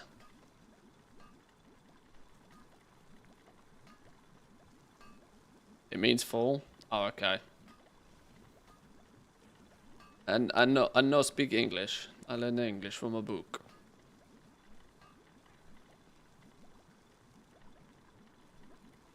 Now, that's not to say there won't be an alchemical flavor pocket style thing that will allow you to do the same. But it does mean that there's a way for players to, like, make food on one character, put it in their warband bank, and, you know, use it on their alts. Question is will anybody do it? Or will they still just buy it all off the auction house like historically? I think that's probably the case. Most people don't bother with cooking unless there's some real value to it, like a bind-on pickup, something that's like mandatory. Most people just let other people do it. And historically, to be honest, you usually find there's very little profit in cooking. I remember at the beginning flipping video guides on the internet trying to tell people that you could make 2 gold profit per craft with fishing and it adds up over time. I was like, you still have to sell 200 items to get the same gold as doing 1 dragon race. I don't disagree, it adds up over time, but it just doesn't add up much over time. I guess we'll wait until this has been properly implemented though, because it's, at the moment, it just hasn't. Other than, like, there's a couple of things, like here, you can see that to make the big feast, you need the Jester's board. Jester's board, you need to make the stew first. So you can see how it sort of steps up. But other than that, it's very simple, very straightforward. You chop down your fish, you chop down your meat to steaks and fillets, and you chop down your mycobloom into chopped mushrooms. Chop up your stuff, and then that will be, these 4 chopped things will be the main components for a lot of it. Alright, yeah, I don't have much desire to dive too much deeper into cooking, honestly. I think that will do.